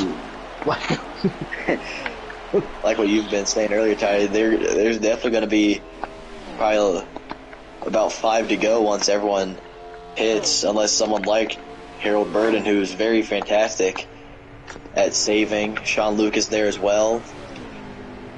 And Alex Tesla, those 3 were the final group to pit, so I'd watch out for those 3 towards the end of this stage. Harold has driven away from me. I can promise you he's not saving. And now Connor Brown surrenders the race lead and comes to pit road. But you're right, Landon, if these drivers run the fuel tanks completely dry, they're going to have to pit at about 4 or 5 laps, maybe 6 at the very most. I don't think anybody has enough to save the 5 or 6 laps required to make it without having to pit again. I think everyone is going to need to take a splash at the very least. And it kind of depends on what the right side tires look like when they come down pit road, if they're going to take 2 right sides or not. Remember, if you lock up the tires coming to pit road, you could cost yourself some grip, and the percentages could drop about anywhere from 3 to 7%. Harold Burden putting Connor Brown a lap down as he's coming out pit road. How many laps to go would be in the race? How many to go in the stage, Alex? Yeah, we want to know exactly how far the 12 of Harold Burden needs to go. I'll let you know in a moment. 10-4. I'm looking at my fuel, not the lap counter. No problem. I don't blame you. Yeah, this is gonna be really 8 to go. See, now, based on our calculations from the in-race reporter, Alex Tesdall, if he runs his fuel completely dry and he hasn't been saving at all, then he's going to need to pit with about 5 or 6 laps to go, but he's coming in this time. Harold Burden's going to surrender the race lead and come to pit road, still looking for his first career NOSCAR Platinum Cup Series win, which would make him the 18th all-time Triple Crown winner, having a win in the Truck Series, Motormaster Series, and Platinum Cup. He's got a win in the Legend Series as well, but it does not get counted towards the Triple Crown statistic. Alex Tesdall in the 17 on pit road as well. It's going to be interesting to see how it all cycles out. Sean Lucas in the 22 is on pit road for service. A lot of attrition in this race, about 7 cars parked on pit road, done for the night. 20 drivers started, 13 left on the racetrack. Donnie McBride Jr. in the 88 car, right in front of Dustin Franklin in the 3. They're closing in on Timmy Brown in the 13. Timmy is a couple of laps down, scored in 12th, if I'm not mistaken, 12th or 13th. I wonder if Trouble took right sides, because he was behind the 3 in the 88 once he was in pit road, so I wonder if he took right sides or just fuel only. When you're this close to the end of the stage, as long as the lefts look pretty good, yeah, I think right sides would have been the right call, and I don't think that the 88 and the 3 and the 22, I don't think they have enough time to run him down. So depending on what everybody else does in terms of strategy, this stage win could go to Harold Burden in the 12. Let's throw it down to the M-Race reporter, Alex Tesdall. Who do you have as the current race leader? 78. And he's already made his pit stop. There you see the gap in between he and Harold in the 12. The race is actually closer for second between the 12 and the 88.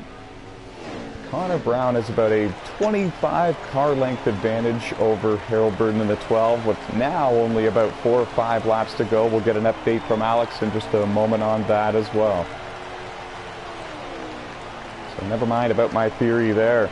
Connor Brown, after the exchange of pit stops in stage 3, has the clear advantage. And now Donnie McBride Jr. is up into second. Harold Burden, I don't know if he had a problem in turns 1 and 2 or not, but suddenly he's in third, and he's about 3-4 car lengths behind Donnie in that 88 Chevy. 3 to go at the line this time by. Connor Brown looking to win a stage here and get his 4th playoff point of the season in the 8th running of the NOSSCAR Cola 600. Would this stage one be his first career in the Platinum Cup Series? I believe so, because I believe that his previous 3 playoff points were from his 2nd and 3rd place finishes so far this season. So I think you're right. I don't have the statistics in front of me at this moment, but I think this is going to be stage win number 1 for the career of Connor Brown. 2 to go. However, Donnie's coming. He just drove away from Harold Burden. I just want to confirm with Alex Tesdahl that when the leader reaches the line this time by, he'll see the white flag, correct? Yes. Thank you very much. Nothing worse than calling the final lap when there's 2 laps to go. The white flag has been shown for the leader, Connor Brown, but he's got company, folks. Donnie McBride Jr. in that 88 Chevy is right there. And he means business, and if I'm not mistaken, it truly is a battle for position for the Stage 3 win. And he ran him a little high, contact with the wall there for Donnie in the 88. It might be enough for Connor to hold on for just another straightaway, and he will. Connor Brown wins Stage 3. And just in front of them, Ethan Hoekstra in the 51, I think it was just barely able to stay on the lead lap at the end of the stage. I'd like to clarify that is his first career Platinum Cup Series stage win, coming at a very high anticipated Crown Jewel event. Very impressive. Congratulations to the young Connor Brown. Has a win in the NOSSCAR Motormaster Series at Talladega. Still looking for that first career NOSSCAR Platinum Cup Series win. Came into this race 6th in the point standings. This is his 4th playoff point of the season so far. He'll get another if he can get a 2nd or 3rd place finish at the end of the race, or he'll get 3 more if he can somehow pull it off, park it in victory lane here for the 8th running of the Cola 600. Guys, we're there. We are 3/4 of the way through this race. We are finally to the final stage of this race. No more stage points being awarded. And it's time to crown a winner.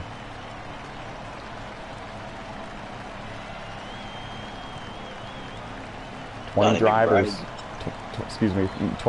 started this race. We'll confirm with Alex Tesdahl if we can about the how many cars are on the lead lap for this one, who got the free pass. Sean Lucas getting the free pass, I can say. Yes, and that puts 9 on the lead lap. 10-4, thank you. Did you happen to notice who was 10th and how many laps down they were? Green flag is that? I think it was Henley, and he's only 1 back. Okay. And there they go, folks, through 1 and 2, and now down the back straightaway. Final stage is underway. The intensity is going to ramp up here, especially at the very start of this stage. They know track position is important. If the leaders get too far out in front, there is potential for them to just simply drive away while you're still battling side by side in the field, and a crash deep in the field. Dustin Franklin got into the 17 of Alex Tesdahl. A few cars bounced off the outside wall going into turn 1, and 1 car had to come flying back up onto the racetrack. I believe that was Ethan Hoekstra in the 51. We are somehow still green, but based on how they're racing, Landon, I don't know how much longer. They are still door-to-door for the lead between Connor Brown and Donnie McBride Jr. Harold Burden trying to figure out which way he's going to go.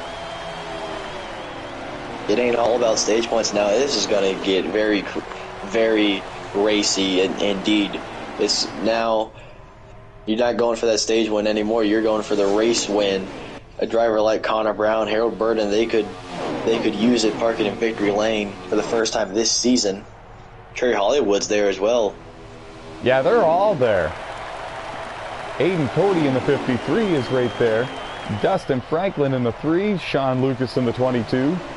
Ooh. 29, little jumpy. I saw that. He's one lap down. He's right there in the lead. 3 wide. 3 wide for the lead is right.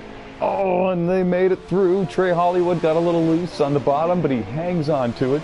Connor Brown's going to lose the lead to Harold Burton in the 12, but he still has Donnie McBride Jr. in the 88 car to his outside and not giving up. They're 3 wide behind them now for 4th, 5th, and 6th.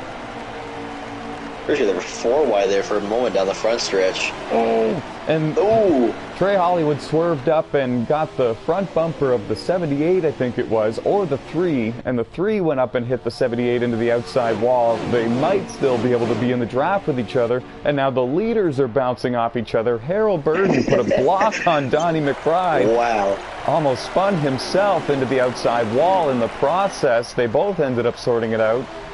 This is intense. Yep, this might allow Trey Hollywood and the rest of the drivers in that second group to stay with them. And now to the inside for the lead goes Donnie McBride in that 88 Chevy. That was very hectic for the first 5-6 laps of the final stage. Trey Hollywood, he tried to have a look there on the outside coming off a 2. Couldn't get the traction and speed. See if Donnie can try and pull away.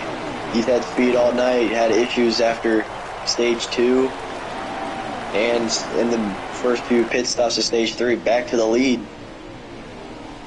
A number of these drivers have led laps here tonight. A lot of them have spent time up in the top 5 looking like they're the new dominant force to be reckoned with.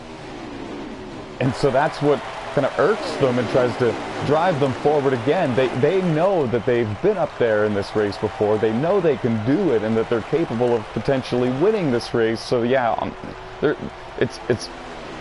there's no give and it's all take at this point here in the final stage. But without a doubt, especially these final pit stops, they're gonna really change things up. Yeah, I wonder what they're gonna do. It's been all about strategy here for all of these stages here, the first 3 stages so far. Now a side-by-side battle, but it's not for position. The 29 of Henwian is 1 lap down with potential penalties still coming at the end of the race. Pitting with under 2 laps to go in the stages, stage 1 and 2, to be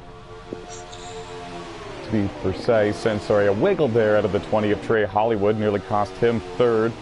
The battle for the lead is still on between Donnie McBride Jr. in the 88 and Trey Hollywood in the 12. He put the bumper to him in 3 and 4. They both went up the hill, and that opened the door for Trey Hollywood in the 20 to try to maybe go towards the inside, but didn't have the momentum coming out of 4. Now they go through 1 and 2, and he'll try again.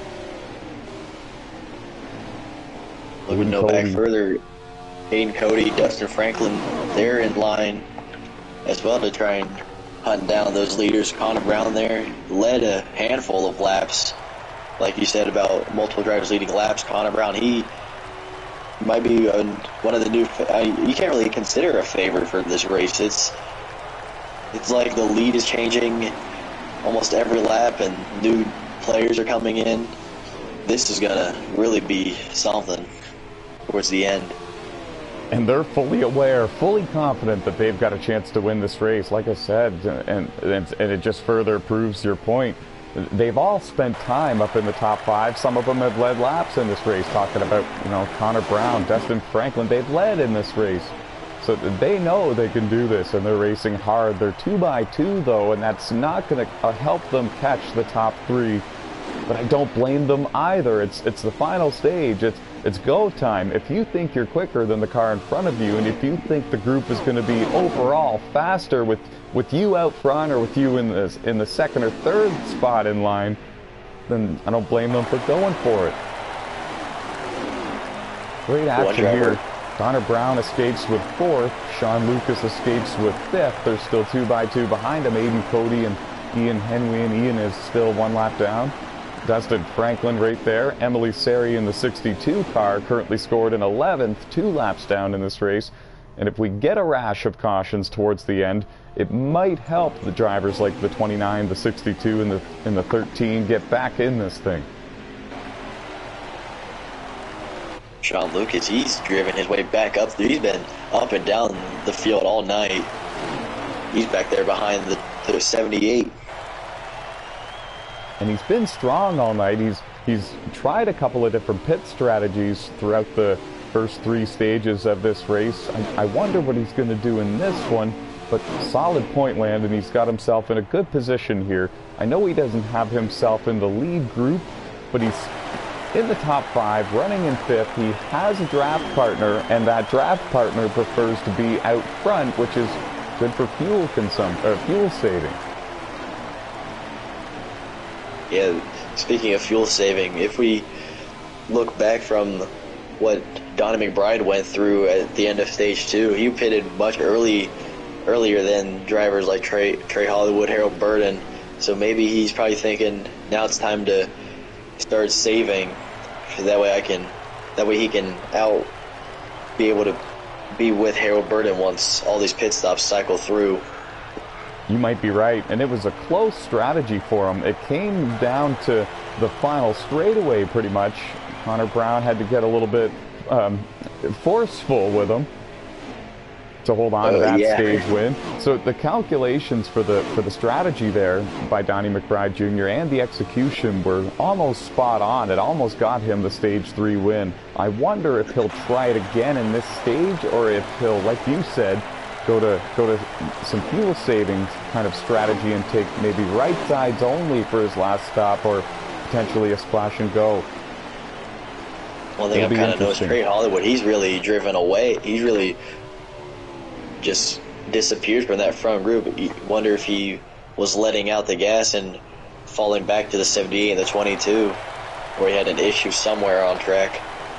Yeah, I saw the gap between he and the 12s just kind of slowly growing, and I'm not sure if it's because of damage on the car or if Trey doesn't quite have the speed or the handling that the 88 and the 12s do at this point in the race. But you're right, Landon, he's lost touch, lost the draft with the top 2, and now has fallen back into the clutches of the 78 of Connor Brown and Sean Lucas in the 22. If those 3 can work together, I don't know if they'll catch the 88 and the 12, just simply because of the raw speed that Donnie McBride Jr. seems to have right now, but they might be able to be the second fastest group on the track, keep themselves on the lead lap and within striking distance of these top 2, and maybe pull some pit strategy to try to steal this win away, or maybe some cautions fall at some timely points throughout this stage and changes the complexion, completely.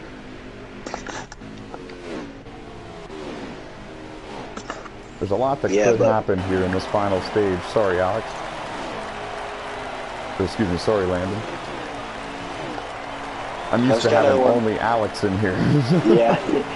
No, you're good. I was kind of wondering there's quite a few cars out of this race, and we have a pretty small field for this final stage. So cautions, yes, they are still a probable chance, but I just don't see it with how small of a field we have and how spaced out we all are.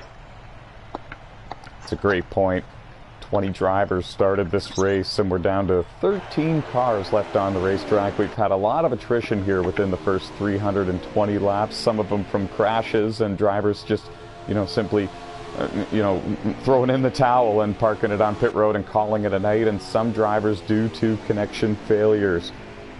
24, for example, of Aaron Garcia, the 9 of Josh Colm-Diaz, both having great runs. Both were in the top 5. In fact, Aaron was leading when both of their connections they disconnected from the lobby is what I'm getting at, and their race is done here for tonight. Yeah, it really sucked for Aaron, but I mean, with him parking it off the racetrack, it really brought very intriguing racing and new, basically everything, to see who can really win this race, especially with it being a crown jewel and everything. And it really changed everything once it happened. Yeah, some of the drivers, some of the names that are out of the race have kind of opened the door for some of these other drivers to potentially take the win away here tonight. And now Harold Burden taking a big move here to the inside in 3 and 4. in that number 12 Ford Mustang. He's going to take the race lead from Donnie McBride Jr. Harold has led laps a couple of times here throughout the night during pit stop cycles, but never this way, going up and taking the lead the old-fashioned way. And now gives the bumper back to him. Yeah, very next corner, Donnie goes to the inside. He saw the opening, and he's going to take it. This is exactly something like Connor Brown would need with them two side by side and Trey. You're exactly right, and it's impressive that Connor has not lost more ground than he has to these top two when you consider that they are, for the most part, drafting and working together. Because, yeah, when you look at the gap between the 78 and these two battling for the lead, he's not far behind. He hasn't lost very much at all. It just goes to show you how quick he really is. The 20th Trey Hollywood has faded back. He's running 4th still, but he's lost ground even to the 78. He wasn't able to stay in the draft with Connor. So it just goes to show you how quick Connor Brown in that 78 car is. He's got a chance at this if he can get back up there. Trey Hollywood took a trip down the grass just a little bit. Nice recovery for him. Could have been way, way worse. He's still running 4th. Didn't lose any time to the cars in front of him or behind him, I don't think. Not any major time, at least. Sean Lucas in the 22 continues to run in 5th. Justin Franklin in the 3 scored in 6th. Aiden Cody in the 53 running in 7th, having a good night. Alex Tesdall running in 8th. Emily Seri in the 62 car is the 9th car in line, but if I'm not mistaken, she has scored in 11th, 2 laps down here in the final stage of the NOSSCAR Cola 600, the 8th running of this event. Ooh, Connor Brown standing clean pit road. Pit window is open. It's Ethan Hoekstra rounding out the top 10, running in 9th if I'm not mistaken, and now leaders coming to pit road. Connor Brown in the 78 car, the first one to dive down. And side by side for the race lead. It's a little early. And you're right, side-by-side battle for the lead between the 12 and the 88. This is what Connor Brown needs, but now he's on pit road. I wonder, I was starting to now wonder why he's in so early. Maybe he was pushing a lot when these two were battling. That's probably one reason why he was actually much closer than we thought. He might be trying the short pit strategy. Take 4 tires for 3 pit stops. Yeah, it has been kind of established that it's really hard to save enough to cut out an extra stop. I see. So yeah, he's going the short pitting route, and he's going to gain about a half a second, I'm assuming, from that, at least for 1 lap, because now Donnie McBride Jr. pits the next time by. Harold Burden does not. He stays out. Is Harold going to try the impossible and go for the win? He's going to need to do it for all 3 stints, but when he does it, he's going to lose time to the top 2. He's not going to be in their draft, for example. He's going to need to find a draft partner further down the top 5, and then after the next pit stop, further down in the top 10, just simply because he's going to be losing more time from staying out longer. And now he's in. I was going to say, if Harold can do it, that saves him almost over a lap's worth of time. But yeah, I was just about to say, like, if I was Harold, I'd pit almost, as soon as Donnie went in, I'd pit almost immediately. That way I could stay in touch with the 88. If anyone's going to try it, it's going to be Harold Burden in the 12. It's going for that first career. 22 still on track. It's going for that first career Platinum Cup Series win and looking to become the 18th Triple Crown winner here in NOSSCAR. But as in-race reporter Alex Tesdall has just brought to our attention, Sean Lucas is in the fuel-saving game as well, apparently. He is still on the racetrack and scored as your race leader, and now he has finally brought the 22 Ford Mustang to pit road. Great fuel mileage out of the Mustangs tonight. Connor Brown really gained time picking up Harold. He's up to 2nd now, right behind the 88. What a pit stop for the 78. Yeah, that short pitting strategy brought him closer to the 88 and actually has allowed him to get around the 12 of Harold Burden because Harold stayed out that extra 2 laps after the 78. So if Connor can close this gap right here, and be in the draft with the 88, then it's them. They're going to be the top two once these pit stops completely cycle out, and I think that it has by now. I think Donnie is back out front, and if Connor can get in the draft with him, it's going to be a two-car battle for the lead the rest of the way, unless we see another caution. And now the 78 has hit the wall coming out of turn 4. He goes through the infield, back onto the racetrack. He's lost some time because of this. Didn't lose any track position, like any positions, but it's definitely not what he needed there. He was about he was about 6 car lengths behind the leader, Landon, and now he's about 15, 18. That's a shame. Yeah, I wonder if got maybe loose coming off of 4, because he did take a slide down to the grass, or that dirty air with the 88 was just too strong. But there's still another, what, 60 laps of the 64. race, and yeah, about almost 60 laps to go, and there's still plenty of time. But also, it also could be a short time when you're this far behind the leader. See, neither one of them have any draft help. If the 12 can catch the 78, they might be able to run down the 88. It'll be interesting to see if the 78 actually lifts a little bit, to see if they can get bumper to bumper, but then he risks simply losing the battle for the win. If you give up that, I don't know, what is that right there, about 8/10, that could be the difference once the different pit strategies are completely sorted at the end of this final stage. We expect 3 different pit stops, for example, so every 10th on the track matters, and every extra lap of fuel at times certainly matters as well. Some of these drivers choosing to short pit, and Connor Brown being one of them. He's got a long way to go, like Landon said. That's good news for him, but the bad news for him is he's got a little bit of right front damage. He has 1 lap older tires than the race leader, and 2 lap older tires than the 12 Ford Mustang of Harold Burden just behind him. They all need to pit the same amount of times before the end of the race. But he's got no draft help. None of the top 4 really do, Landon. Donnie McBride Jr., Connor Brown, Harold Burden, Dustin Franklin, all kind of out there on their own. Yeah, with it being the final stage, and now with 2 laps left, I'm pretty sure Donnie just hit the wall. Might have.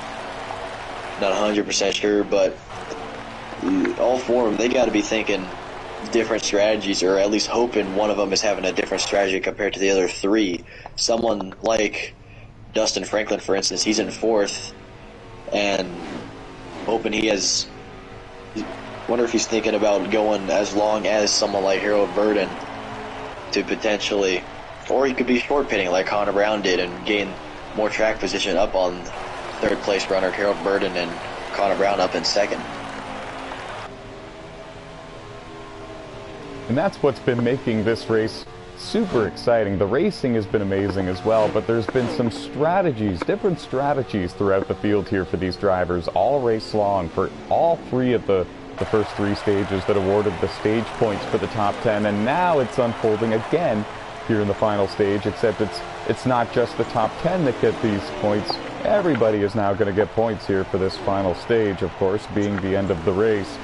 And it'll be interesting to see what they all decide to do over these next 55 or 57 laps here for the 8th running of the NOSSCAR Cola 600 at Charlotte Motor Speedway. It's been an honor to be here in the broadcast booth with Landon Jenkins and in-race reporter on the track, Alex Tesdall, for this one. You got someone else to talk up here with you. Well, I definitely need a backup for this one. It's a long one. I even considered doing a live stream and racing it. I was tempted to jump in a car that I knew was open for Brett Baker Racing, like I sometimes do, and go on out there and join you. But I'm glad that I decided to get coverage here of this race. Harold Burden's going to take over 2nd from Connor Brown, and that might be a good thing.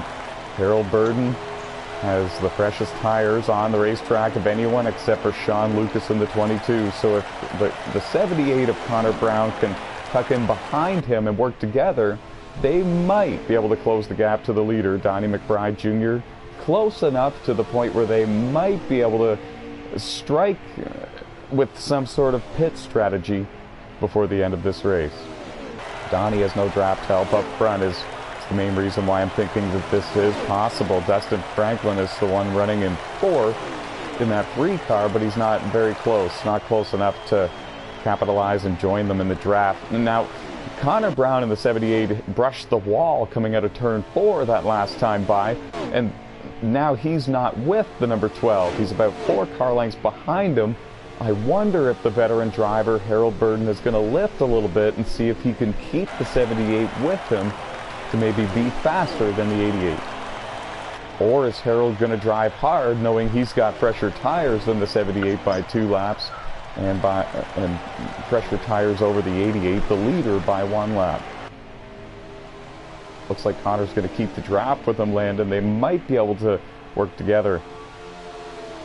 Well, that'd be huge for the both of them, especially because Donnie's had pace all race long, and if both of them want to get by him and win this race, they're gonna have to work together at first to do. But once it comes down to the final two to the white flag laps left, it's all hell's gonna break loose between those 3. Yeah, if they ever get grouped up together, all 3 of them, at that point, no, all partnerships and all friendships are off. But as of now, there's the goal for the 12 and 78 is to catch the leader, and they're going to need to have some sort of partnership here if that's going to happen, unless they kind of develop some sort of pit strategy here over the course of these last 50 laps of the race. I don't see them running down the 88. But here, if they work together in the draft, they might be able to run them down, or at least close the gap enough to have some sort of pit strategy go their way and be in front of the 88 after some cycles of pit stops. Long way to go.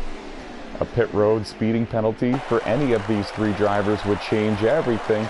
A caution on the racetrack for an on-track incident would also change everything. Yeah, for caution word habit, it would really help drivers like Dustin Franklin, Aiden Cody, and Trey Holler. They were having, as I was watching them, they were having a very great fight for 5th. Those 2 are going to need caution to get back up there, along with Alex Tesdahl. I agree. I'm watching them right now. Picture.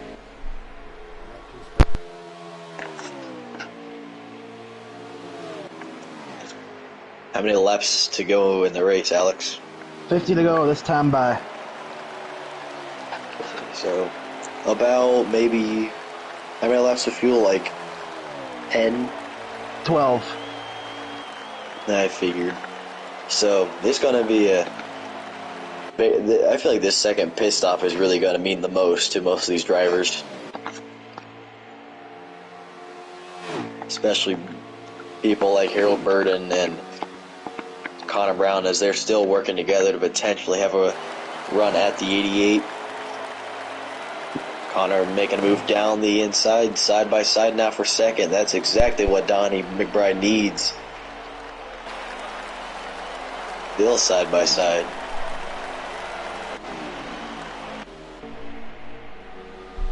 Yeah, I couldn't agree more, and I'm actually kind of surprised that Connor Brown is pressuring the 12 as much as he is. The 12 has 2-lap pressure tires, and it might be smarter to work together and catch the leader instead of doing this. I'm a little surprised, because I think that it's actually sort of working. I think the gap is at the very least stabilized between Donnie McBride Jr., your race leader, and this battle on your screens for 2nd and 3rd. Another round of pit stops is coming very soon. Going to throw it down to Alex Tesdahl, our in-race reporter. First of all, we lost you in the shuffle a little bit. What position are you running in, and how many laps of fuel do you have left? I'm currently running P6, and I currently have 9 in the tank. And the 20 is 4 position just behind you? Mm-hmm. And I'm assuming you probably actually recently passed him, because for some reason Hollywood has been kind of fading and sliding back down the running order. I'm not sure if it's a handling issue or different pit strategy, but He's been slightly off the pace all night, and I think he just missed the setup or something. Wonder if he's got a short run car. Because at the beginning of this stage, he was up with the 88, 12, and the 78. So maybe he kind of wants a caution if he has that short run speed, but not the long run. That's a great point, Landon. You could be onto something. You're right, because the first 5 to 9 laps of this race, he was right there with the leaders and was fully capable of taking the lead from them if he decided to take the momentum run and go to the inside instead of just lifting and staying in line. So that's a great point, because now as the runs go along, it seems like he fades back, and now he finds himself in 7th, just behind our in-race reporter, Alex Tesdahl, the former Novice Cup champion. And Alex informing us that he has about, as of now, I suppose it would be about 8 laps or 7 laps of fuel. So these drivers are going to be coming to pit road very soon. Some of them, well, I'm pretty sure all of them, it'll be their second to last pit stop in this race. But it'll be interesting to see how far drivers like Harold Burton and Sean Lucas go before they come to pit road in this stint, because that might tell us if they're going to try to go to the end for the last stint. Yeah, that's sound like what I said earlier, that I think this second pit stop is going to really mean the most to most of these drivers here in the final stage. I agree. Because it's going to determine if you're going to make it or not, and if you're going to make it, someone like Harold Burton, Sean Lucas, those two can really stretch it out, but if you can't make it, it's right sides and a splash, or take a risk and just go for a splash of fuel. Wow, Sean Lucas was on pit road in the 22 just now, so he's short pitting. He's definitely going to need to pit again, and I'm surprised because I'm pretty sure he stayed out longer than anyone for the first stint in this final stage. I'm really surprised by this. That's kind of, yeah, that is really surprising, because short pitting is gonna he's kind of banking on a caution. It almost seems like he was pretty far off of somebody like Dustin Franklin and Trey Hollywood, but maybe he might be onto something. Maybe he knows something that we don't. Maybe. Dustin Franklin has now been on and off pit road. He's now safely merging back onto the racetrack. The thing with Sean Lucas there is he lost some time to the cars around him in the running order simply because he stayed out on older tires longer than everybody else. So now that he is short pit, it's almost as if he's just going to try to gain that time back. So I don't think there's been a gain as of now for the driver of the 22. We'll have to see how it all unfolds from here to the rest of the way. The race leader, Donnie McBride Jr., is on pit road. Connor Brown in the 78 is on pit road as well. Harold Burton stays out an extra lap, leads this lap. Been doing this all night. He's been stretching out every fuel run we've seen. But however, Donnie McBride, he had a much bigger gap in the lead to Harold Burton. But I don't think Harold is going to come in. He hasn't signaled yet. Down at the bottom of the track. Yeah, no, he doesn't come this time. So instead of having a 1-lap advantage over Donnie McBride Jr., he's going to have a 2-lap advantage as of now, staying out an extra time. This is going to be a very important second pit stop. If Harold's going to need a very almighty fast pit stop to gain ground on the 88, but also with him going longer, also somewhat loses time to him and potential to the 78 of Connor Brown as he's coming in this time. And we'll get a laps to go number here from Alex Tesdahl whenever he has a moment. Harold Burton on pit road, the leader surrenders. Cody. Alex Tesdahl's also in. Yeah, he stayed out just as long as the 12. So did Aiden Cody in the 53. It's 38 to go. Oh, no one's making it. It is going to come down to a final pit stop. The only thing I could see this doing is maybe helping the 12 and 17 take no tires on that last pit stop, and maybe only a half a can if they can save 3 laps over the course of this next stint, or maybe 2. I'm really not too sure, because no one is making it without having to pit again, that is for sure. In And races like that, in my opinion, safety isn't worth it. Yeah, I agree, and that explains why Sean Lucas in the 22 came to pit road so early. He simply knew that there was no way. That might be the reason why he pitted so early, because he knew, he might have known that everyone's gonna have to come in again. Yeah, exactly.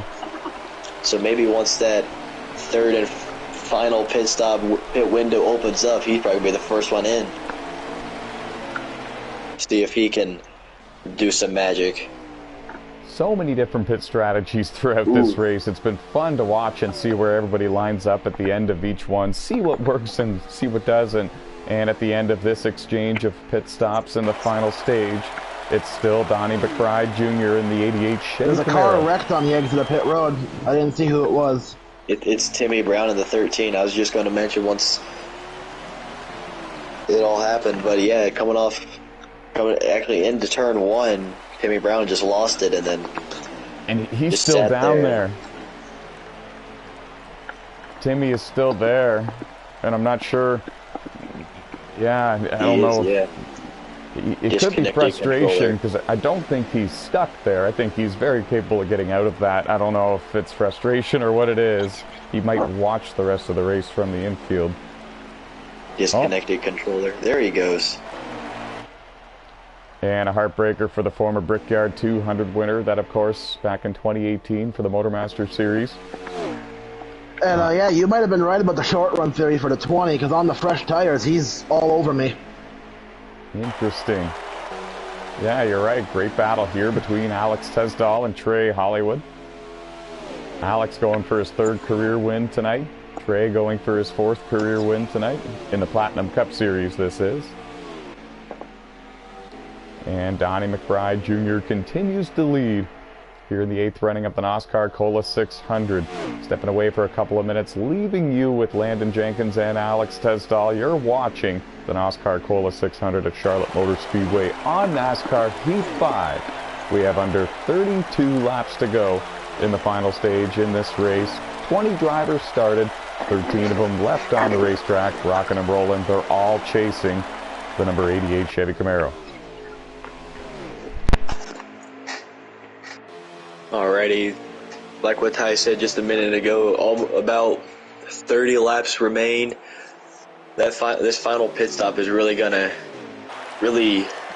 actually change something, because as Donnie McBride Jr. is making his way to lap Sean Lucas, he was the first driver to come in for that second pit stop, potentially knowing everyone's got to come back in again, see if he will try and stretch this out, or he will do another short pit, gain ground on drivers that he was potentially racing, like Trey Hollywood and Alex Tesdall.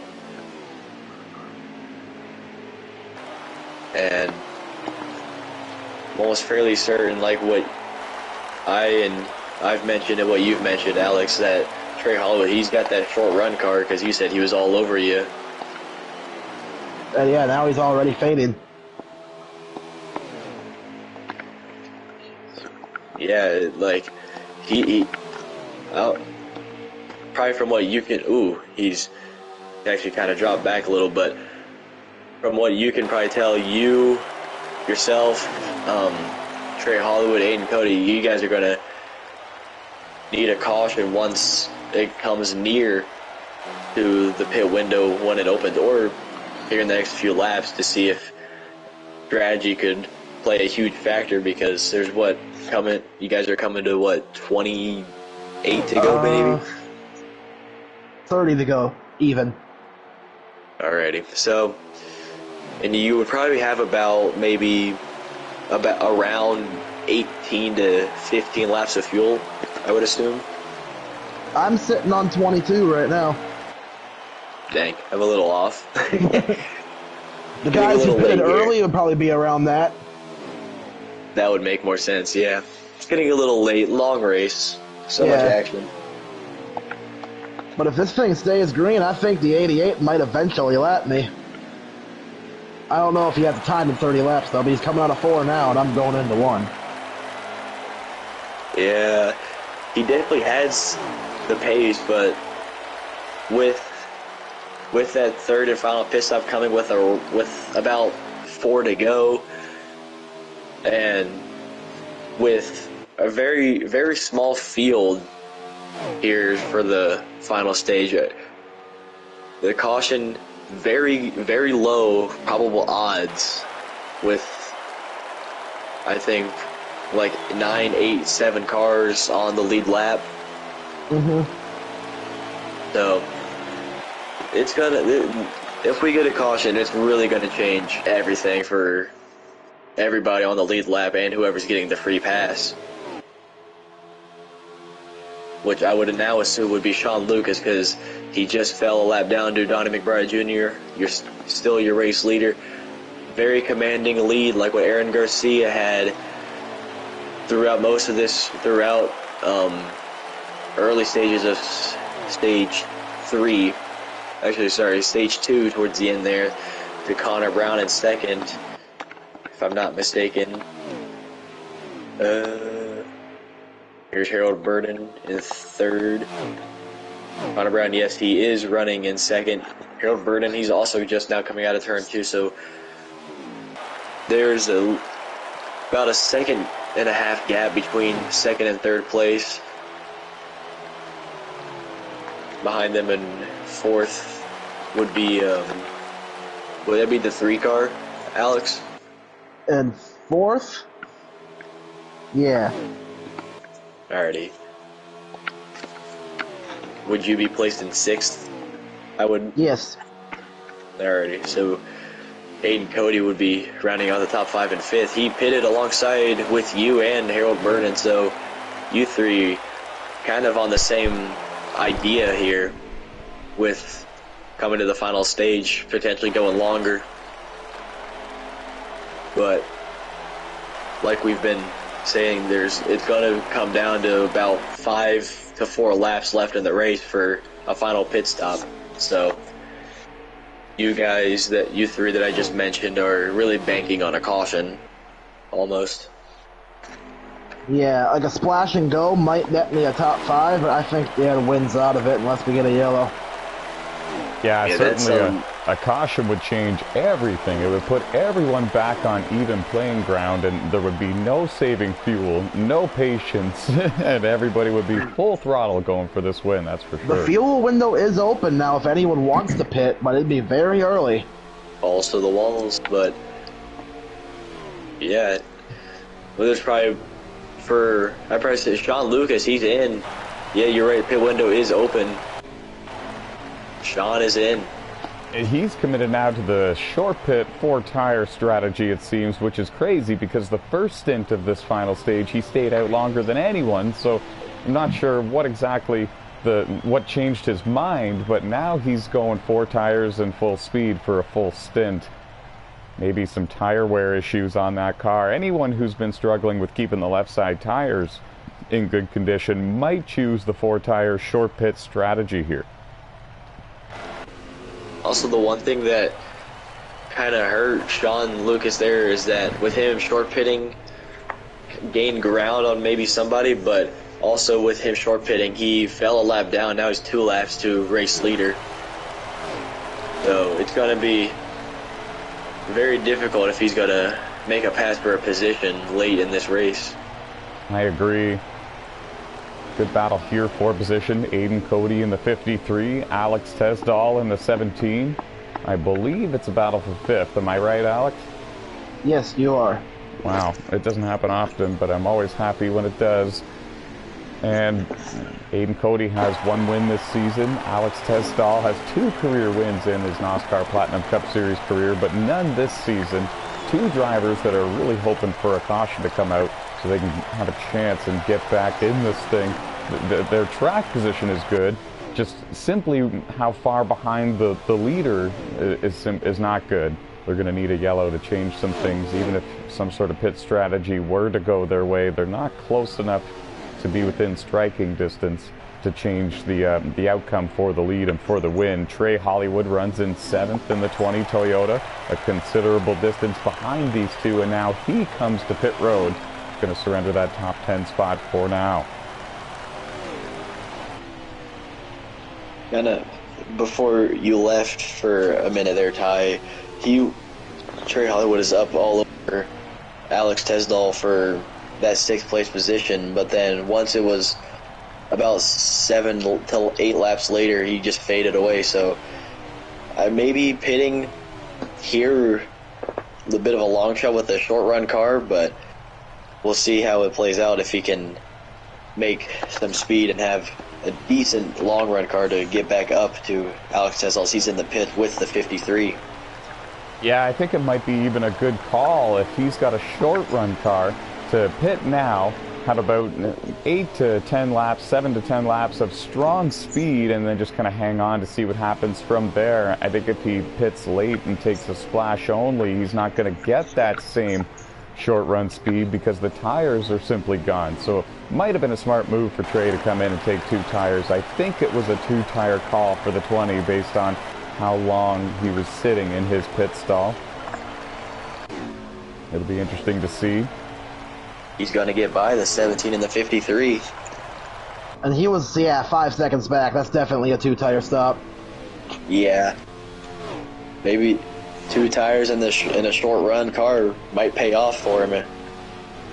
Yeah, now what he's hoping for is to have enough speed over the course of the rest of the run, once the short run speed is gone, to keep himself in front of those cars he just passed because of this strategy, like the 53 and the 17, because if he fades back to them, they're not too far behind him. They might still be able to battle him for position depending on how the rest of this race goes.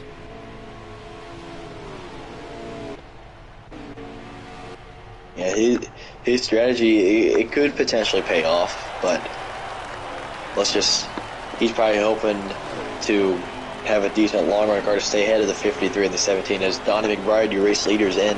Yes, sir. I was watching it on my screen, and he is surrendering the lead to come down to pit road for what will be his final pit stop of the race unless a caution comes out. I think if a caution comes out, everyone's coming back to pit road for 4 tires and fuel. Or probably no fuel, actually. They've got the amount of fuel they need to the finish. The lighter car would help them on the 4 fresh Goodyear Eagles. We'll have to see how long of a pit stop it is for Donnie. Connor Brown is coming in. It looks like a 4-tire call for the race leader. He was there for quite some time. That was a 4-tire pit stop for the driver of the 88.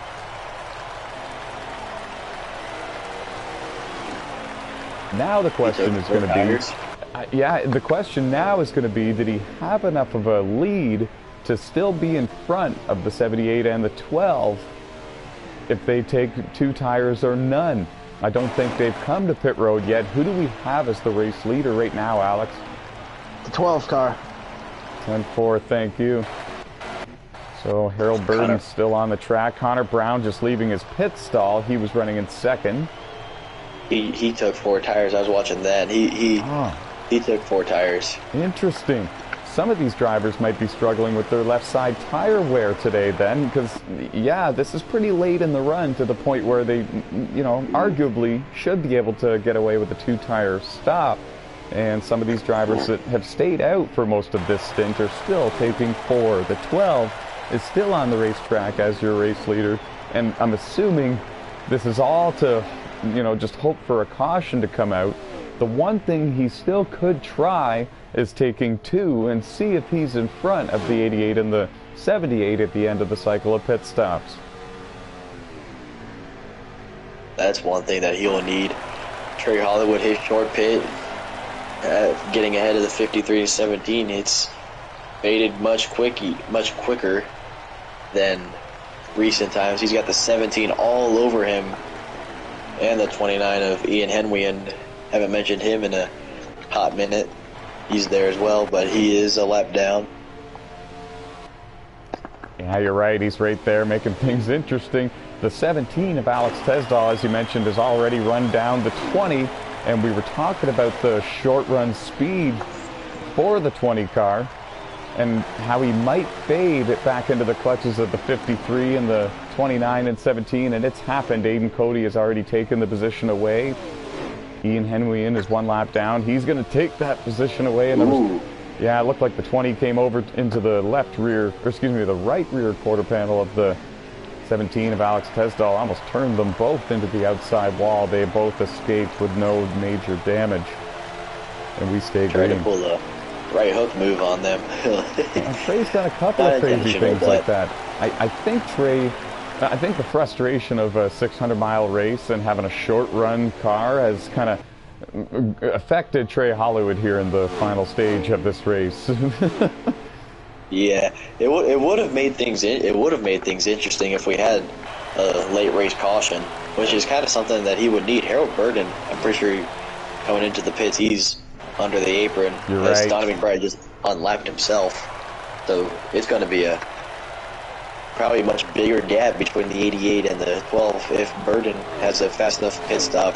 I'll be honest, it looked like a bit of a slow entry. It looked like a slow entry for Harold coming to pit road. He might have ran that thing completely out of fuel, and if he did, that's not going to benefit him. It looked like, anyways, that he lost a considerable amount of time while entering pit road. I'm watching him now so the viewers can see. We'll see how long his pit stop is together. And it's a fuel only. It is a splash and go, and wow, this... Wait a minute. Connor Brown. Yeah, the 78 car is now out of the race. He just had a connection failure, and he's parked on pit road and done. We'll confirm with Alex Tesdall in case this is an error on our end. Yeah, he's out. He's dropping down the leaderboard. I just passed him. Wow. And how many laps to go? Coming to 7 to go, I believe. 7 laps remaining, and Connor is out. 6 for the leader. Wow. Leader just took 6. Wow. 6 laps to go for the leader, who is the 88? 88. Okay. Yep. I can't believe that Connor had a shot to win this thing. It was looking a little glim because he would need a caution to catch up, but he was still within striking distance if that yellow came out. He was on the lead lap and having a terrific night, going for his very first NASCAR Platinum Cup Series win. And now 5 laps to go for the race leader, Donnie McBride Jr. in the 88 Chevy Camaro. Had to battle back to get back in position to win this thing. Fell 1 lap down at one point. Had to drive around the leader, who was Aaron Garcia at that point in the 24, and take his lap back the old-fashioned way. And then since then has been able to drive through the field slowly, carefully, and get to the leaders, stay in the lead pack, and led a lot of laps in this race. Now with 4 to go, I believe, it's closing in on his 3rd career Platinum Cup Series win and his first Platinum Cup win in a crown jewel. He won stage 2. Now he's looking for the race win.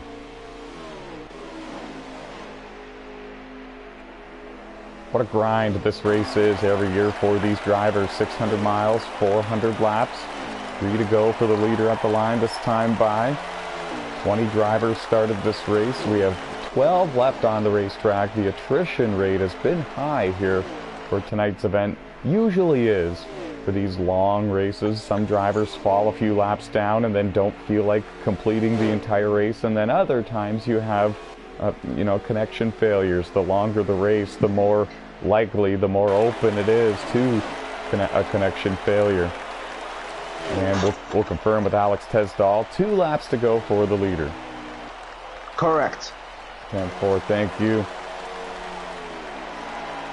It's really been a battle for this 88. He had to go through, like you said, he had 1 lap down, had to go through Aaron Garcia, his teammate, Harold Burden, Connor Brown, Dustin Franklin.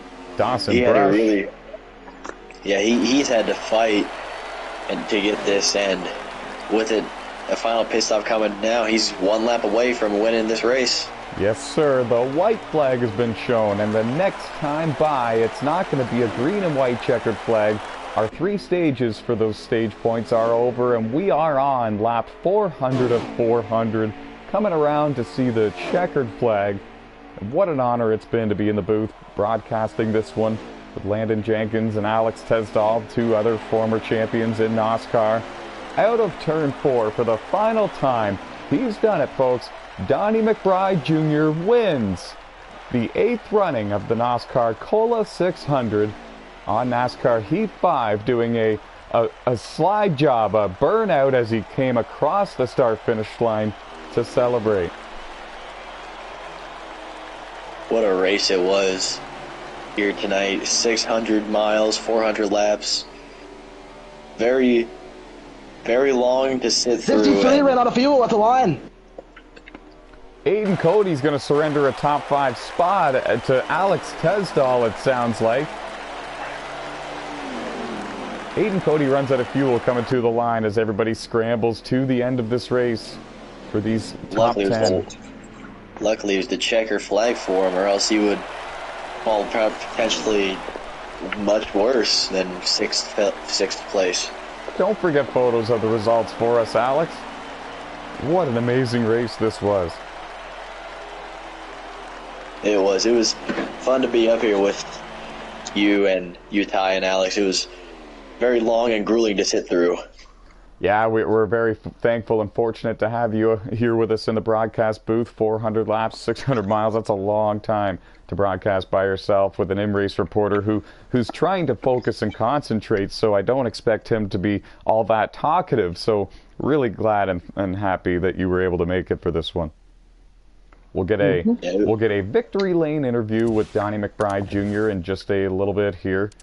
Our winner here tonight for the NOSSCAR Cola 600 here on NASCAR Heat 5. You might see a blue screen for a moment for you viewers at home, and that is simply me adding him to the broadcast booth chat.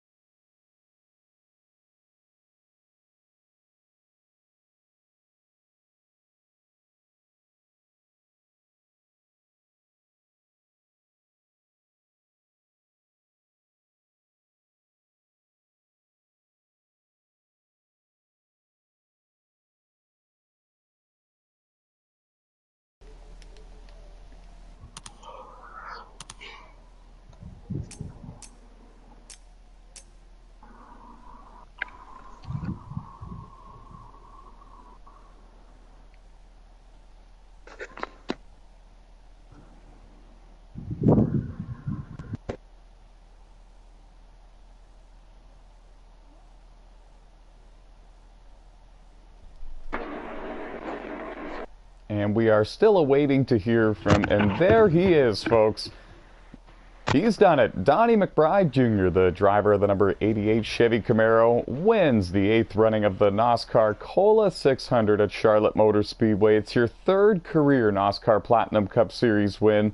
You've missed a number of races this season, so we may not see you making a run for the championship necessarily, but every time you're here, you're always making a run for those race wins and those stage wins. You picked up the stage 2 win here tonight and had to battle back from a lot to put yourself back in a position to win tonight's Crown Jewel event. Walk us through your race and tell us how it feels to park in a victory lane for this Crown Jewel event. It's the 8th running of this event. Some of the very best NASCAR Heat drivers have won it.